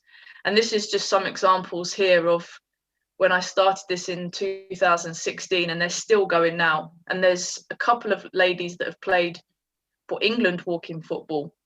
So they've had the opportunity to play elite football when they're in their 50s, and they never had that opportunity. So I wanted to share this area because this is a generation that missed out on football, but they've had the opportunity now. And I think these women are flying the flag for women and girls football. These are the ones that are shouting out saying, football is for all. It's not men's football and women's football. It should just be football. We provide football in this country, and that's for everybody with disabilities, women and girls, all different minorities. Hopefully everyone can see here the smiles on their faces, and that for me is what makes me enjoy my job more, because I get to coach women like this who absolutely love playing football, and all they needed was just a pitch and the opportunity, and that's where our job is to do that. Next slide. So I know we spoke about the coaching pathway in Indonesia. Here is exactly the same. For some of those younger participants and some of the women's in the older generation, they want to get into coaching, they want to give back, they want to go and inspire young girls. So we, as an FA, will provide that opportunity. Obviously, with the pandemic, has caused some problems that we can't be face to face. So for our level 1 course, it will be online. So that possibly could be an opportunity where those who couldn't access it before might be able to access online delivery and get a qualification. The one thing that they probably would miss out was actual face to face, but hopefully we can provide that in our clubs. But again, it's about how do we then get females continuing on that journey that I've played at 5 years old, I keep playing, now I want to get into coaching, and when I finish playing, hopefully I can get into coaching. So hopefully you can see that natural progression that whatever age a girl is or women in this country, they can be involved in football at whatever level. Obviously, this does include refereeing as well, and that's something we're trying to improve, female referees. And again, as I said, when I was coaching 20 years ago, I had 2 or 3 at an after school club.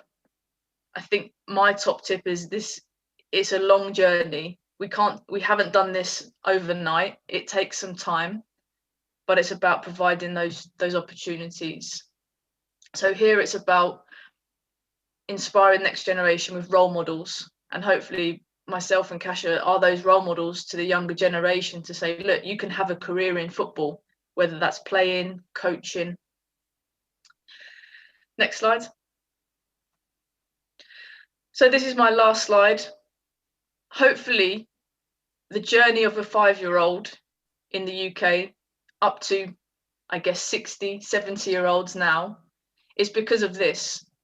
Because of everybody that's been involved in the process. It's not just myself at Palace or the FA, it's the Premier League, it's grassroots clubs, it's the volunteers, it's us as professionals in governing bodies in the government backing this. It's male allies, it's not just women trying to do it, it's our male allies that are on the journey with us. So I wanted just to put across that is that I haven't done this by myself. And hopefully working as a team, you can achieve that increase in participation and that growth of women in football in your country. It does take time, it does take patience, but I think for me, it's passion. If you're passionate about it, then you will take it forward. That's all I have for today. Obviously, we welcome questions later on. But hopefully I've been able to give you a small insight into the journey that we've been through in the UK. It's still not there yet. We're still on that journey. But it's exciting times for women and girls football. We've got the Euros next year in this country. Again, another opportunity for women and girls to visually see girls on the telly playing football. So that's huge. Thank you very much. Thank you, Roxanne. I think there's like a similarity between the UK and Indonesia in some of the challenges and also some of the, like a general perception in the society as well. I think because I'm conscious of time, I would like to just wrap up later on. So I'd like to invite Kasia to deliver her presentation now. Spotlight on you, Kasia. Thank you. Hi, everyone. Thank you for getting me involved in this great and powerful event, empowering women and girls through football. I'd say I've loved getting the insight into your structure there. And Roxanne has mentioned a lot of our structure we have here. So I'm going to give you a bit of a insight into my journey as a player and as a coach here through the UK. So I've got a small presentation for you to go through my journey. Okay, so my name's Kasia Petit. My role for AFC Wimbledon Foundation is Female Development and Inclusion Officer. So similar to Roxanne, I've been in that role since 2018. My playing experience has been playing for Queen's Park Rangers, also known as QPR. And I've been a player for the last 17 years, going from the girls through to the women's. And that journey's been great for me. I've got a lot of insight and experience through that. So on the next slide, we'll go through my playing. As every player does, they have ups and downs. So I've just shared some of my struggles and some of the positives coming through. So my struggles, first of all, would been breaking my leg. This happened around 5 years ago. And as every player also does, they go through ups and downs in their career. So losing finals. So that's some of the sad sides to it. But on the opposite side, there's been some great comebacks. So from breaking my leg, I've made a comeback and I'm still currently playing now. So I see that as a blessing.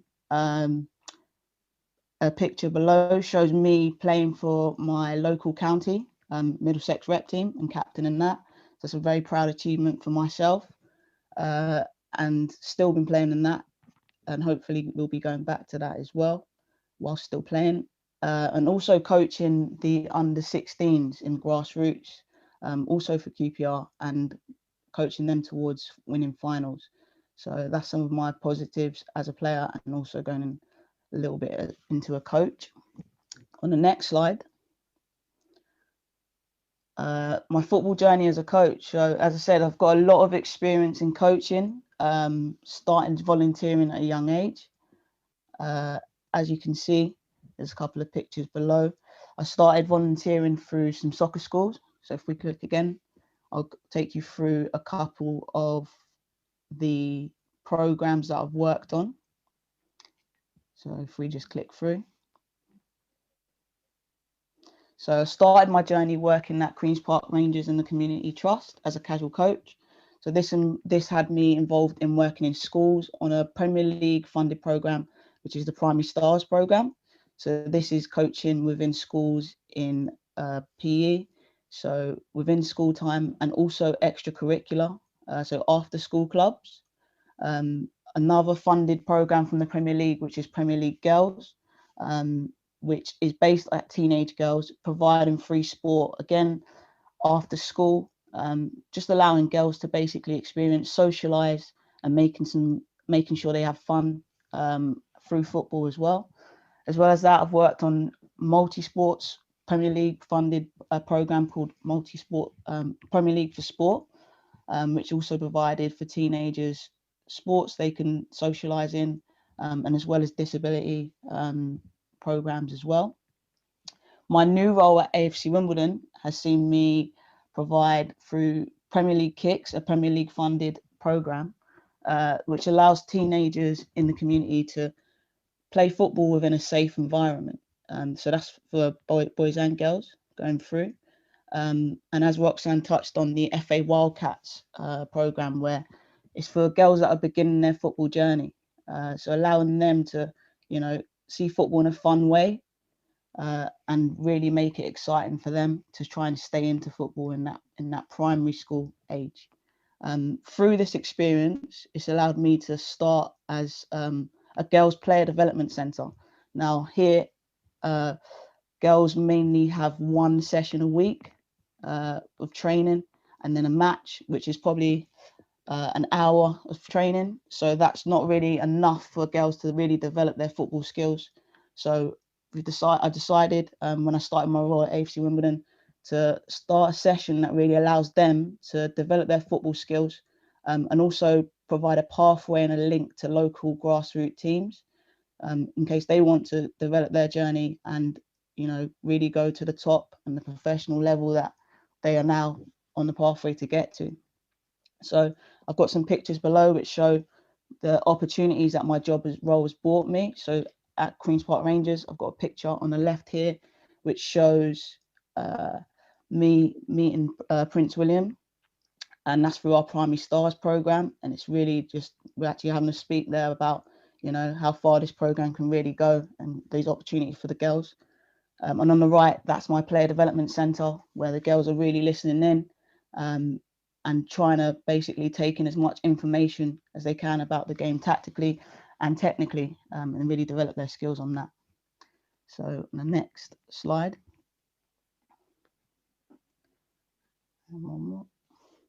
Brilliant. So over my experience, what have I learned? I've learned a lot, really. First of all, my attitude to learning is learn as much as you can to build yourself into being the best you can be. Now, every coach is different. As I said, I started volunteering at a young age of 15, and I've learned through my time of coaching a lot.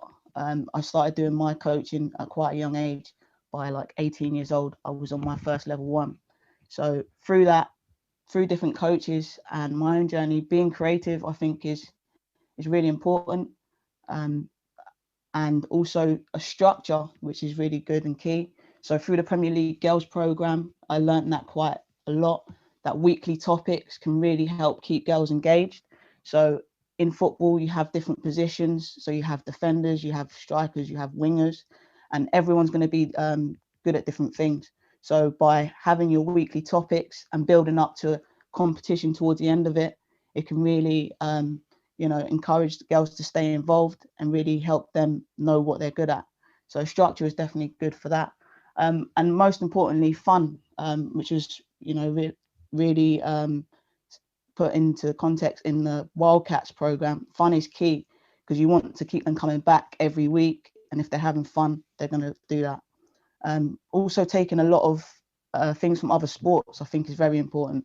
So I've done this by learning to coach other sports, which is a list below of a few other things. And sometimes I may, you know, develop these and incorporate them into my warm-ups just to help really build other players. And also some players play other sports, so it's really good to put those things into it.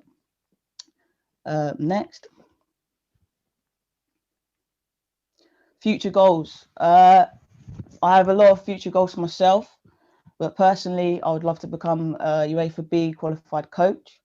This will allow me to, you know, take my work further around and really develop my knowledge and continue to grow women and girls football within schools, recreation and grassroots. So as you can see on the picture on the right here at the top, this is me presenting a check to a local girls league, which is a group of teenage girls that play within 4 teams on a Saturday. And it really allows them within a safe environment to really play and socialize and learn even more about the game. And underneath, as I mentioned earlier, another picture of me in my element. Around this time, I'd actually, as I mentioned previously, where I had a broken leg, and it actually allowed me to really focus on, you know, really developing my coaching skills instead. And this was the under-16s team that I took forward, and we got to a final, won that final. So there's definitely some positives to some of the negatives that happened in life. So for me, I'm grateful for the opportunities my job and hobbies have brought me. So my message from that realistically is never stop learning. And last slide, please. So I've got a little quote here from myself. On the day I got my first lead coaching role, I knew I wanted to be the kind of coach who helps young kids learn and develop their football skills to reach their potential. So that sums up quite a lot of my journey and what I'd like to do going forward. Thank you very much for listening. I hope that gave you a bit of an insight as my player and coaching journey here. Thank you, Kasia. It's really interesting because there's some similarity that we share between Indonesia and the UK, and also from your stories and Roxanne's stories. So let me just wrap up in Indonesian language, if that's okay. Jadi Bapak Ibu sekalian, tadi sudah disampaikan cerita ataupun pandangan dari Inggris, tapi mungkin 5 jadi poin utamanya adalah pentingnya menyediakan kesempatan bagi anak-anak dari usia dini. Tadi yang paling kecil sebenarnya dari umur 5 tahun ya. Kalau di Indonesia kita punya konsep balita, jadi di atas Mbak Lita. Lalu juga kata kunci yang kedua yang sering-sering disebut adalah fun. Jadi semua sesinya harus menyenangkan dan equal access atau pentingnya kesempatan yang sama terlepas dari latar belakangnya, terlepas dari lokasinya. Tadi ada program yang hampir serupa yang sudah sedang ataupun dikembangkan oleh teman-teman di PSSI atau di Indonesia adalah berkolaborasi dengan pihak sekolah. Lalu tadi juga sudah diceritakan oleh Roxanne dan juga Keisha bagaimana pandangan dan pengalaman beliau dari sudut pandang atau pengalaman pribadi sebagai pemain, sebagai pelatih, dan juga tadi penyediaan kesempatan untuk tidak melihat sepak bola hanya dari segi prestasi ataupun dari segi kompetisi, tapi juga dari segi rekreasi atau rekreasional. Dan pentingnya engagement atau partisipasi di berbagai sektor, termasuk penyediaan kesempatan untuk volunteering, ataupun tadi juga Keisha sudah menceritakan bagaimana beliau juga mendapatkan pengalaman yang banyak dari bekerja di komunitas begitu. Jadi kayak semacam pendekatan yang menyeluruh dan ternyata di Inggris juga pernah di band. Dan tadi ada program yang menarik juga, tidak hanya sepak bola untuk anak-anak usia dini ataupun juga untuk teman-teman yang masih muda, tapi juga untuk yang senior atau lansia seperti itu, dan sangat menyeluruh. Jadi tadi hampir nyambung sama konsep yang dicoba dikenalkan oleh Bu Papat ya, family gitu, football family dari anak-anak sampai yang sudah senior begitu. Mungkin saya mohon izin sedikit, tadi sudah diceritakan dari sudut pandang pemain ini yang paling kita tunggu juga Didi atau Daniel yang merupakan juga masih pemain aktif timnas perempuan kita. Mungkin bisa sedikit cerita. Saya tahu tuh udah banyak banget pertanyaan, jadi semoga masih bertahan di layar. Kita coba arahkan untuk waktu yang lebih maksimal. Ada pertanyaan yang sudah dihadirkan. Oke, saya serahkan layarnya ke Didi. Silakan. Over to you, Didi, Daniel. Thank you.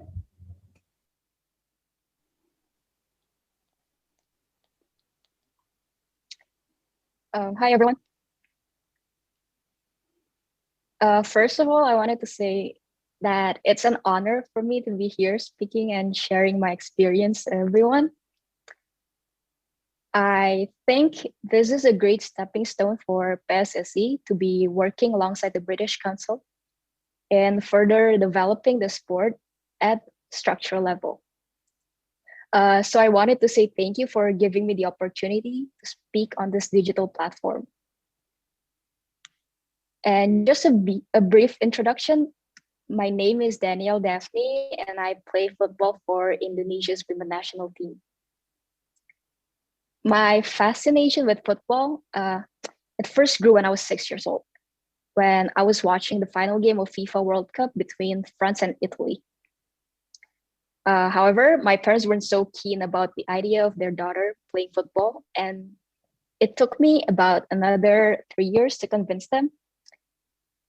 And so I started playing later on at the age of 9. I'm pretty sure a lot of girls here, they either had gone or are going through that experience due to the preconceived norms we have in our society. I can say my defining point in football is when I got selected for the U12 under 12 national team, where I was the only girl among the boys. And my parents became very supportive about me playing football. Shortly after, I realized that I didn't want football to just end up as one of my hobbies. I wanted to pursue the sport and inspire young girls who face similar experience to come out and play. For me, my highest achievement so far is to play in the 2018 Asian Games. And in 2019, I had the opportunity to play in Tottenham Hotspurs, London, and train with the Spurs ladies as well. For now, I'm currently playing football and studying at Oregon State University, where I received academic scholarship for 4 years. Also, in regards to the previous discussions we had, I want to add a bit of opinion. Roxanne did say earlier about the FA banning women football for 50 years. I actually did a bit of research, and I read somewhere that the reason they banned the women football is because it was doing better and they were gaining more audience than the men's game itself. And the reason they banned it is because women's football were gaining more audience, and they didn't want that to happen. Also, earlier in the morning session, Ibu Maika Ire mentioned that 77% of Indonesia population is football fanatic. And I actually agree with that statement, because we have one of the craziest football scenes in the world, no doubt. Just imagine if women football gets a proper wrapping and coverage, it could be a very big industry. Yeah. And lastly, I want to say thank you to all government instances such as PSSI, the British Council, and all stakeholders. Please never stop supporting women football. That's about it.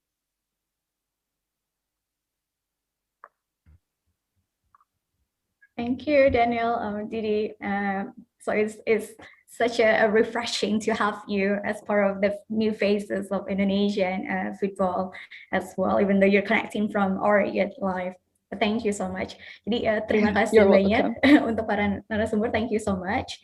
I'm conscious of time, but as I mentioned, I just like to highlight one of the key elements of the UK presentation is around working with community or using football as a tool as well to inspire and engage other key stakeholders to provide more opportunity and also leadership in the UK and also in different programs within outside the pitch. So I do have one question. Jadi saya selalu punya pertanyaan. Mungkin saya izin menanyakan ke Ibu Ira dan juga menanyakan ke have one question for Ibu Ira and also for Roxanne as a start. So how you ladies see the pandemic provide us with a challenge? What is the main challenge? Just one single challenge. I know there's like different challenges, and also what the pandemic situation provide a new opportunity actually for the football industry or for our ecosystem or using football as a community development. Hopefully that's clear enough. Jadi Ibu Ira, pertanyaannya adalah yang tadi saya sudah sampaikan, di tengah pandemi kita punya tantangan. Apakah boleh diceritakan satu tantangan ini dari sudut pandang Ibu mewakili PSSI, tapi ada kesempatan lain yang coba dihadirkan selama pandemi ini? Silakan Bu, bisa dalam bahasa Inggris atau bahasa Indonesia. So the first to Ibu Ira and the next goes to Roxanne. Thank you. Thank you, Mbak Karin. So I will answer this in English. Thank you so much. It's such a great question because we all know that 2020, all of us shut down. Football activity stopped. We didn't do anything, but that didn't stop us from doing something. And especially 2020 is a very challenging as well as a very opening of mind experience for all of us, because we were in the middle of preparing for the FIFA Under-20 World Cup that was supposed to happen this year. So the challenges, of course, for PSSI itself, for our national team, first of all, is the health protocol. In terms of the financial budgeting, it blew up over the top of the roof, because it's we have to do the health protocol, we have to do the PCR or swab test to everyone involved, whether it's players, coaches, referees, and everyone involved, as well as the committees. And but that also opened our mind that before we didn't prioritize health, but now health is above all. And that is the main thing that we learned in the pandemic. And the second challenges as well is also a digital platform. As the lead project manager for FIFA Under-20 World Cup, we had the opportunity to use the digital platform, and this also decreased the barrier between us and everyone involved. We also implement a virtual inspection, for example, and that was happened successfully during the pandemic session. So basically the challenges, which is the health protocol and also the digital platform, that we saw first as the obstacles, as the challenges, but then through the pandemic, we learned that we could turn that into an opportunity. So that's from our side from PSSI. Thank you. Back to you, Mbak Karin. Thank you, Bu Ira. Very interesting. Let's hear what Roxanne actually think about the question. Thank you, Roxanne. Over to you. Hiya.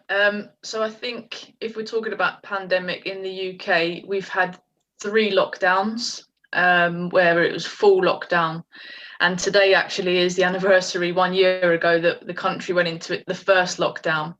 So the biggest challenge, like was said, was the digital world. So how do we engage with young people and even adults when everything's online?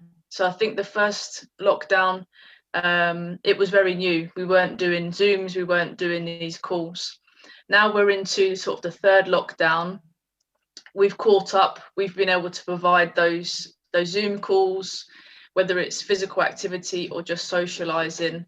And I think, like we said, is now there's an opportunity. So where we've had struggles with engaging via the online platform, can we now provide the opportunity for those women and girls to take part in physical activity? From next Monday, actually, hopefully we can start again face to face. So I think that would be our opportunity to get people out, and health and well-being is priority.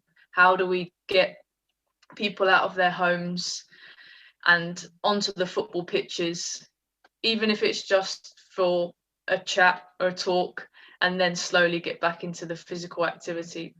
But I know it's definitely, even for me personally, I've walked more, I've started running, because I don't particularly want to be at the screen anymore. And we spoke about children have been homeschooled on the computers.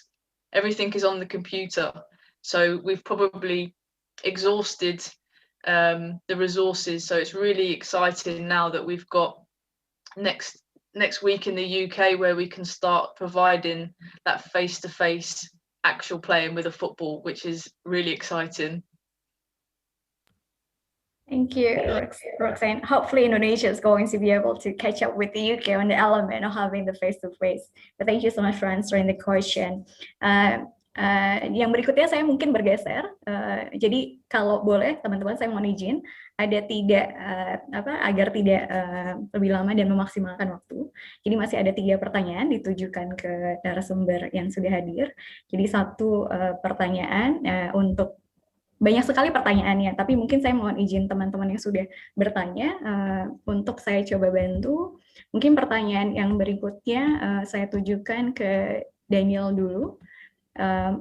Apa sebenarnya yang bisa dilakukan? Mungkin dari pengalaman kamu juga tadi sudah ada tantangan juga dari dukungan orang tua dan mungkin ada hal yang lain, tapi bagaimana sih bisa juga memaksimalkan potensi teman-teman lain di Indonesia yang memang tertarik untuk masuk ke ranah sepak bola perempuan? Mungkin top tips-nya seperti itu, Didi, Daniel.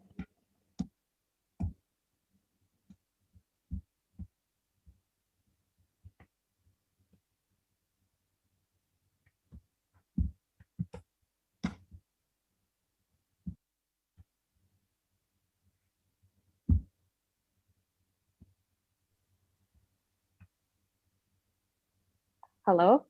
Yes, go ahead. Oh, it was muted, yeah. Sorry. No worries, carry on. Oke, menurut aku untuk teman-teman putri yang ingin bermain sepak bola, jangan takut, berani aja untuk main. Selama itu hal yang positif yang kamu lakuin untuk diri kamu dan lingkungan, kenapa harus takut dengan opini orang lain dan perspektif mereka? Lakukan aja untuk diri kamu sendiri.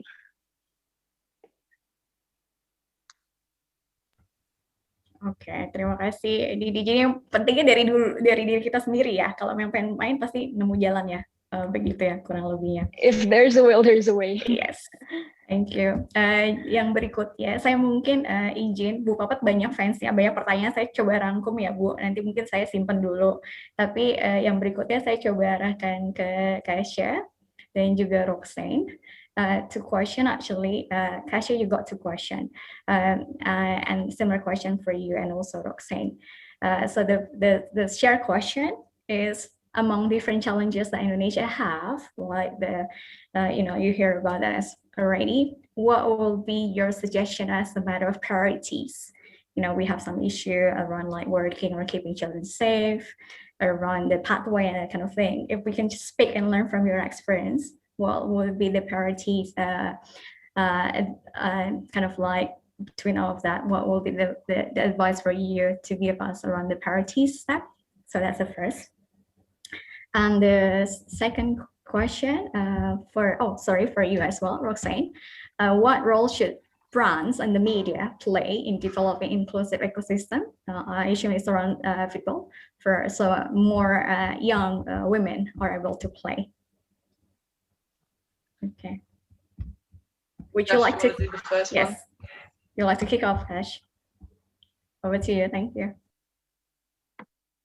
Okay. I think it's most important to just basically provide as much opportunity as possible, to be honest.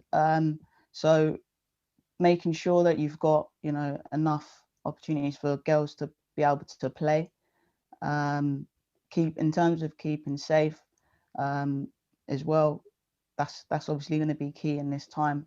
But it's also about taking their mind away from the situation, the scenario what's going on. I started football and to sort of focus on that and being like something that I can do for fun, and essentially keeping girls in that is going to be key in this time.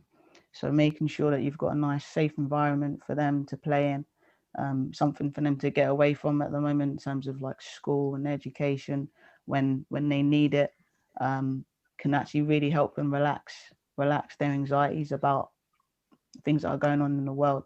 So just providing as much opportunity basically for them to be able to do that, play, and make it social. As I said, be creative with it. We've had to start up sessions online and put out workout videos, and making sure that they can see a visual role model in front of them is definitely very key to know that they can get there. So if you can provide those simple things, it will allow them to keep going and allow girls and women's football to grow. That's mine. Thank you, Cash. Roxanne, do you want to? I'll just expand on that one. You. I think there's another area that's really highlighted over the last year is we have to listen to what young people want. I think a lot of time we make up and say, well, we're going to do a football session on a Sunday at 4 till 5, or we're going to do it on an evening from 7 till 8 at this venue, and it doesn't work out.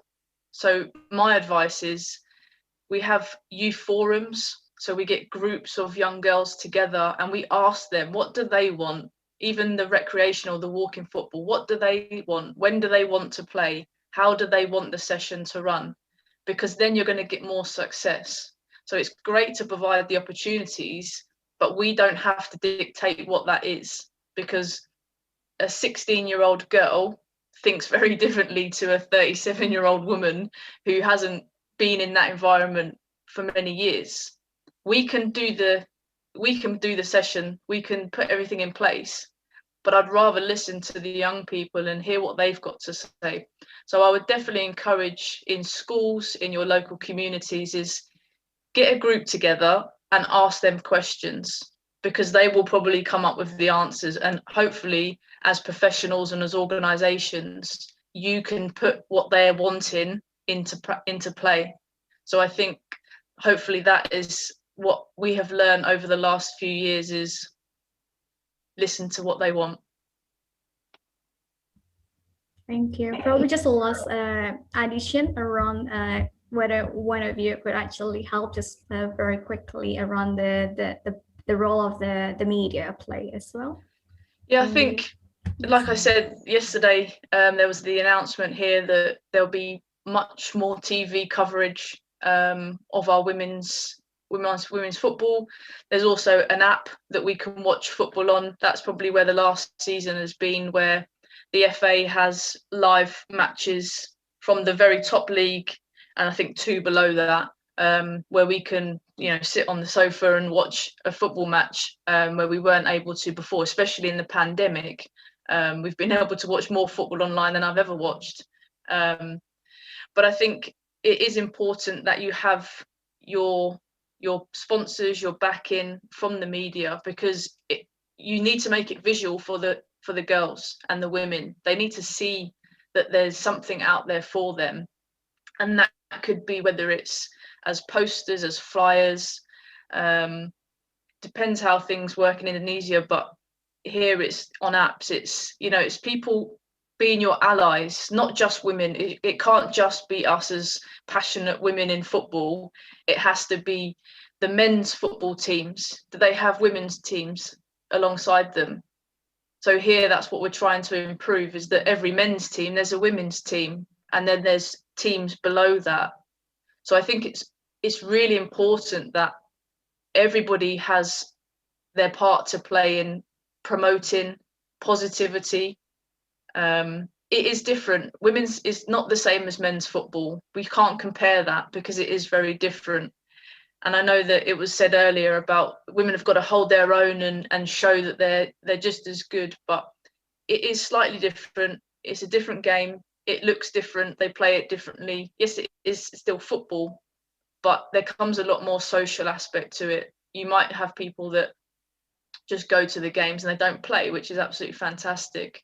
But I think it's a slow process. It can't come at once. It might be gradual. But like here, over the last 20 years, I think when I was 18, the FA Cup was the only game on telly that we could see. Now, next season, I can watch, I can't remember how many games, 30 or 50 games in the season on telly live, which is fantastic. But that's 20 years. In another 20 years, it's going to be brilliant. It should be women's football that we watch, and we can see it everywhere, which I think is fantastic. So I hope that, it's all your organisations coming together and exposing as much as possible. Okay, great. I mean, great stuff. Definitely some key takeaway there. Thank you. Yang terakhir, tapi juga paling penting, Ibu Fapat, saya sudah coba rangkum pertanyaan sejuta umat untuk Ibu. Jadi pertanyaannya adalah, sebenarnya setelah ini nih Bu, adakah mungkin target besar untuk sepak bola di Indonesia mungkin dalam kurun waktu tadi sebenarnya sudah ada kisi-kisinya dari segi time frame ataupun waktu, misalnya di Piala Asia ataupun nanti di ajang internasional itu mungkin adakah target utama nih Bu untuk sepak bola wanita di Indonesia. Lalu apakah juga sudah ada kolaborasi dengan beberapa asosiasi sepak bola, termasuk kapan nih Bu asosiasi sepak bola wanita akan dibentuk di tingkat daerah, begitu. Dan yang terakhir tadi, sebenarnya ini tidak pertanyaan tapi usulan untuk lebih memperbanyak kompetisi Liga Pro Sepak Bola Wanita dan kompetisi-kompetisi lainnya, begitu Bu Bapak. Saya mohon izin untuk saya serahkan ke Ibu untuk sebelum nanti kita coba rangkum dan akhiri. Terima kasih. Oke, terima kasih. Saya sangat apresiasi sekali bahwa peserta webinar ini sungguh memberikan masukan, dukungan, dan pertanyaannya itu memang ada kaitannya dengan program kita. Di antaranya saya mengucapkan terima kasih kepada Aprilia Dia Suhestri, yang mana di sini dari Lampung tidak hanya pemain dan pelatih, tetapi perangkat pertandingan seperti wasit dan match commissioner berlisensi yang dimiliki PSSI, juga ada wanita. Bagaimana cara langkah PSSI untuk memberdayakan wasit dan komisioner wanita pada kompetisi resmi. Sepertinya tadi Aprilia mungkin tidak terlalu menyimak bahwa saya sudah detail berapa jumlah wasit, berapa jumlah perangkat juga pertandingan yang lainnya.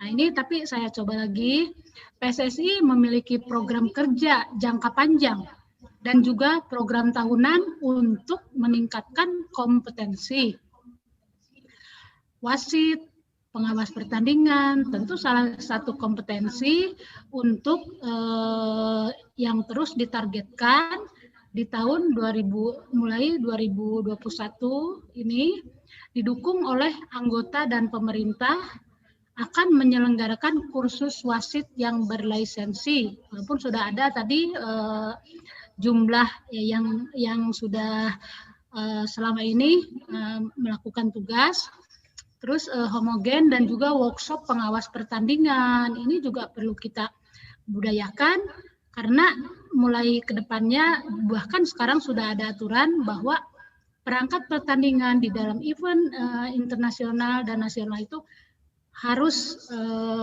semuanya wanita. Itu untuk ke depannya, dan kita juga alhamdulillah sudah punya. Dalam penugasan terhadap personil tersebut telah dilakukan sejak beberapa tahun yang lalu. Seperti di Liga juga kemarin hampir 80% itu perangkat pertandingan matchcom itu wanita. Juga di pertandingan Soeratin wasit wanita itu ada ditugaskan, walaupun itu kan masih putra. Jadi kita tetap berkoordinasi dengan para pemuka untuk yang mengadakan. Jadi tidak hanya putri saja karena masih kurang, jadi coba diagendakan untuk putri yang sudah ada itu diberi kesempatan untuk memimpin. Dan juga Elite Pro Academy. Nah, selain itu tentu saja wasit dan match komisioner wanita tersebut memiliki kesempatan utama dalam bertugas di kompetisi atau turnamen wanita, termasuk di dalam kompetisi tingkat ASEAN, salah satunya AFF U16 Championship 2018. Peningkatan kualitas mereka juga menjadi perhatian, karena mereka memiliki kesempatan untuk mengikuti refreshment dan juga seleksi untuk wasit dan match commissioner tingkat internasional yang dimulai dari tingkat ASEAN hingga level FIFA. Jadi kita juga untuk mengirim perangkat pertandingan untuk di level internasional itu tentu banyak tahapan-tahapan yang harus dilalui dengan tes teori, fisik, dan lain-lain. Itu pertanyaan diantaranya dari Aprilia. Juga yang dari Pak ini yang target ya. Ada tadi menanyakan target bahwa kita sudah ada di 2021-22 ini untuk AFF U16 itu targetnya kita semifinal. Ya. Untuk U19 juga itu semifinal. Untuk AFC tentunya kita lebih sulit lagi dengan pesaing-pesaing negara yang sudah cukup berpengalaman dan berprestasi. Kita menargetkan 8 besar untuk AFC levelnya. Untuk di 2022, kita target AFF U15 dan U16 itu semifinal. Juga di U19 dan AFF Women itu sama di semifinal. Di 2003 dan 2023 sampai 2025 kita masuk AFC itu ke babak untuk 8 besar. Nah ini lebih bersaing lagi, kita persiapkan dengan matang. Juga di FIFA itu kita menargetkan ranking ke-70 dibanding dengan sekarang. Jadi kita sudah ada target. Terima kasih tadi untuk tahun 2026 ini tentunya insya Allah nanti ada regenerasi yang lebih yang lebih baik lagi, lebih profesional segalanya. 2026 kita menargetkan untuk FIFA ranking 50. Ya, ini tadi terima kasih yang sudah bertanya. Ini saya jawab semaksimal mungkin. Mudah-mudahan kekurangan-kekurangannya ini tanggung jawab kita bersama. Itu tadi. Yang selanjutnya mungkin kita tetap jawab melalui chat karena ini waktunya mungkin Mbak Karin ya. Tapi insya Allah tetap kita jawab. Terima kasih, itu masukan yang baik Pak Sande dan lain-lainnya. Terima kasih. Terima kasih banyak Bu Papat. Ini kita ibarat main bola perpanjangan waktu ini ya. We actually just having like a overtime because we haven't made enough goals actually from our end. Thank you so much. Terima kasih banyak Bu Papat. Mungkin saya mohon izin untuk merangkum dan mengakhiri panel diskusi. Thank you so much for Kasya, Roxane, Ibu Ira, Daniel, and also Bu Papat. Poin pentingnya ada 5 tadi yang saya tangkap, bahwa sinergi antara praktisi, antara federasi yang memang mengambil keputusan ataupun dari pihak pemerintahan berperan penting untuk menciptakan ekosistem baik di ranah akar rumput ataupun grassroots ataupun juga elit atau prestasi begitu. Lalu tadi kita juga sudah mendengar ada kesamaan tantangan baik dari Inggris atau Indonesia sebenarnya. Tadi Didi bahkan sudah menunjukkan beberapa fakta yang menarik ya gitu, karena ternyata pihak dari tim sebelah sebenarnya takut tersaingi begitu ya kurang lebihnya. Jadi secara histori atau sejarah itu penting untuk membantu pengembangan kapasitas sepak bola wanita di Indonesia ataupun di Inggris, dan juga pentingnya meningkatkan persepsi publik atau penerimaan masyarakat termasuk orang tua begitu, dan juga bagaimana ada kesempatan di dalam dan di luar lapangan, baik itu di ranah kancah internasional, nasional ataupun di lokal, dan juga melihat peranan penting juga untuk peningkatan pertama kali yang tadi selalu disebut-sebut adalah peningkatan kesempatan dan peningkatan partisipasi, dan juga peranan panutan atau role model. Dan ternyata di tengah pandemi tidak ada semangat yang terputus, semuanya masih semangat, dan ada kesempatan yang dihadirkan, yaitu kepemimpinan lewat acara virtual yang seperti kita lakukan pada sore hari ini. Mungkin itu dulu, tapi ini menarik sih, saya sebagai moderator dan juga merangkap panitia, sepertinya kita akan coba jajaki apakah ada kesempatan untuk babak kedua nih, atau babak lanjutan ya untuk sesi webinar di fokus pengembangan potensi perempuan dan anak-anak perempuan lewat pendekatan sepak bola. Tapi mungkin itu dari saya. Sekali lagi terima kasih banyak untuk teman-teman yang masih bertahan, dan juga untuk semua narasumber, untuk Kasya, Ibu Ira, Didi, dan juga Ibu Papat, dan juga Roxane. Begitu, mungkin saya izin atas nama saya pribadi dan juga selaku moderator, untuk kelebihan dan kekurangannya saya mohon maaf lahir dan batin. Saya mungkin sekarang undang, semoga bermanfaat untuk teman-teman yang sudah dihadirkan apa yang kita coba tawarkan dan kenalkan. Saya mungkin mengundang kembali rekan saya MC, Mas Ari, kembali ke Anda. Terima kasih.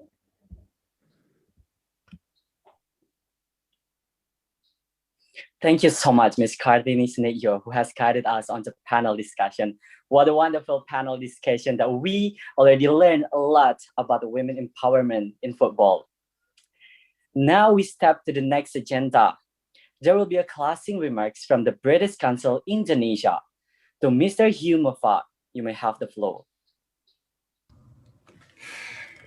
Good morning and good evening, everybody. I'm not sure quite how to follow that. That's an extraordinary session just now. So just for me, my role is to say a huge thank you. I'm still in the UK. You may notice that it's not quite the same as Indonesia yet, but I am the country director for British Council Indonesia. And then thanks to Karin here, who's our great female lead for the Premier Skills Programme, which is a brilliant partnership that we have with the Premier League. And so a huge thank you to them for enabling our colleagues from Roxanne and Kasia who've come along as a result of that incredible network that the Premier League has helped develop and support. And that's point point that we'll come back to, which is that holistic approach to sport for everybody and how to make that work. So thank you to the Premier League. But of course, for Indonesia, we really appreciate the PSSI and the government of Indonesia commitment and the people who have come together today and this morning and this afternoon to present on all those points. So if I could just mention Ibu Vivian Chahani, Executive Committee of PSSI, thank you very much to Ibu Gusti Damawati and of course Ibu Agustina Susianti, for the Deputy for the Gender, Equality, Women and Child Protection, Government of Indonesia, for all of you, thank you for your presentations and contributions, and again that sense of what the Government of Indonesia is doing and the commitments PSSI are making to women's football. And also to Dr. Herman Chaniago, for Ministry of Assistant Deputy for the Ministry of Youth and Sport. Again, thank you for your presentation. Again, you can see all around in Indonesia that development. And I think then we come to the panelists who gave me a history, which is brilliant in terms of a couple of connections. So thank you very much to Ibu Ira, again, as Under 20 World Cup Lead Project Manager, again, gives us that sense of what's going on, and PSSI's Vice General Secretary, what's going on, you know, with the recovery from COVID and how we were responding. But Dr. Papat, I think, as the head of women's football, PSSI in Indonesia, Women's Football Association chairman, but also 1982 goal scorer and medal winner. I think I'll start with your point where you talked about the history of Indonesia and that picture of 1977. You talked about a selling out or sold out game, which was really interesting again, because when I look back, and again we heard from Danielle, who referenced the talk of why the men's game banned the women's game back in the 1920s and later, was because of that success and popularity. And that's incredible that in 1977 that was happening in Indonesia. And I pull that back to 1920 and Goodison Park, home of Everton Football Club, and 53,000 people in the ground. You know, it's incredible. So yes, there's that envy and that unsuitability of football for women, as was then 100 years ago, and to look at where we are now is quite extraordinary. So thank you for sharing those stories. And again, Dr. Papat, the targets you're setting, and it sounds very exciting and really interesting to see. Coming to, obviously I'm from the UK, so it's fantastic to hear from Roxanne, and some of the points you picked out there really, Roxanne, I mean, there are so many to see, but that point about male allies being on the journey with us, and when we talk about football is a male dominated game and continues to be, but there is progress, significant progress, and your point around visually seeing girls on the television is a really important thing. So in the UK, free-to-air television, the BBC used to play all the football, then it went behind a paywall, and now it's back. And this announcement just yesterday, or today even, wasn't it, about the Women's Super League is going to be showing big games. I mean, that is the key thing. The excitement that was generated by the Olympics and the women's football team, particularly the huge crowds that came along. You just need to keep building on this, and this is what's happening. You're seeing progress on progress on progress for that visibility, that visual on the UK, and that whole society approach. It's not just about women in football. It's not just about the TV companies. It's how it all works together to create that point. And I think Danielle's point about the 77% of people. Well, again, there's 50% men, 50% women. How do we make that work, and how do we get that more popular? I think it's really, really fantastic points.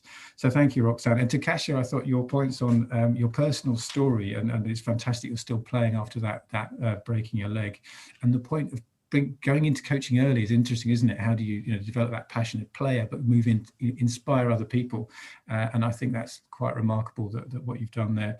But that point of the importance of play, I mean, well, we're all locked down, aren't we? How on earth do you do that, and how have you been inspiring your people? You've given some brilliant stories of what you've been doing there, and I think those are just all that holistic approach, and really using football as a way of enabling that discussion about power relations between boys and girls, men and women is so important.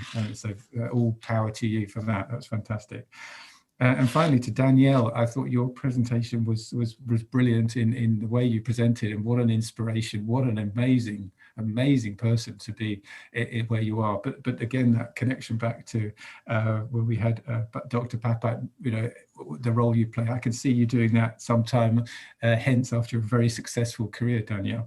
But you've said it all with that point around that audience you've mentioned, and the simplicity of your message about just go and do it. I think is the inspiration for us all of us. So I'm really looking forward to seeing more there. I think just going back to that point about the visibility, the other point when we talk about representation, it's not just on the field, it's off the field. And when we talk about presentations, yesterday I was watching, I think was Match of the Day, the football on, and Alex Scott, the former Arsenal and England women footballer, there she is commenting. That's only relatively recent. So for the UK, there is progress, but it's been, as Roxanne said, 20 years. There's still work to be done, but it's fantastic to see how much there is going on now. But that's not enough. We need to keep moving and keep that agenda moving, particularly that networking support and financing in these future years. So just to say thank you very much to all the panelists for an incredible presentation, and really inspiring for me to hear that, and as a major football fan myself, what more to do but to get watching. And to all the participants, thank you for your time, for giving up your time today and for tomorrow. And I know that tomorrow we continue and this is where we come back to it, which is what is the practical action we can take. We've heard some examples of how things have developed in our respective countries and the progress that has been made. So as we move back into, hopefully, we might be facing more lockdowns in the UK or in Indonesia, but what are we going to do differently? If we meet in a year's time, what is the action that we have committed to in our respective organisations to take things further forward? And I can see that in the chat, those questions of what are we doing, how can we do things? And I think this kind of meeting has given a few more ideas. But tomorrow there's even more, the practitioners will be talking about what we can do together. And then what is the support role an organisation like the British Council can play? And of course, then there's the structural support that, of course, is given by the government, by the PSSI, and of course the Premier League. All of those things are things for us to work with. So thank you very much for today. A really inspirational day, fantastic discussion. And I would like to thank all of you for your participation. I hope you have a good, enjoyable rest of the day today and tomorrow. I hope you are very safe. And I think I should really finish and hand back to the moderator. Thank you very much. Thank you so much, Mr. Hugh Mufat, for your closing speech. We hope women football in Indonesia can grow to advance even in these pandemic situations, because we believe that we can. Now I'm going to announce the lucky participants who asked questions during the discussion panel session and also from the digital forum this morning. And the name I mentioned will get a special gift from PSSI, that is Indonesian National Team Jacket. And the lucky participants are, from the morning sessions, the first one is Bapak Juanda, SAMM from South Sumatra. Selamat, Bapak.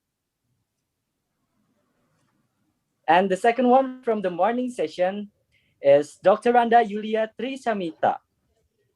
Dr. Randa Yulia Trisamiha, MPD, from PS Palembang. And from this webinar sessions, the lucky participants is Ibu Yulida Hermaniar from Kalimantan Selatan, or South Kalimantan from Banjarmasin. Congratulations to all the winners. After the event, all the names that I mentioned before will be contacted by the committee. So, Excellency, ladies and gentlemen, now we came to the end of this digital forum, or the webinar Women's Football. On behalf of the host and the committee, once again, we would like to give our deepest appreciation to you all for your support and participation. Good evening and see you on the next event. Wassalamualaikum warahmatullahi wabarakatuh.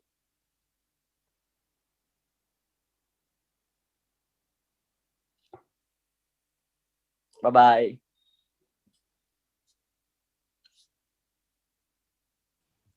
Thank you.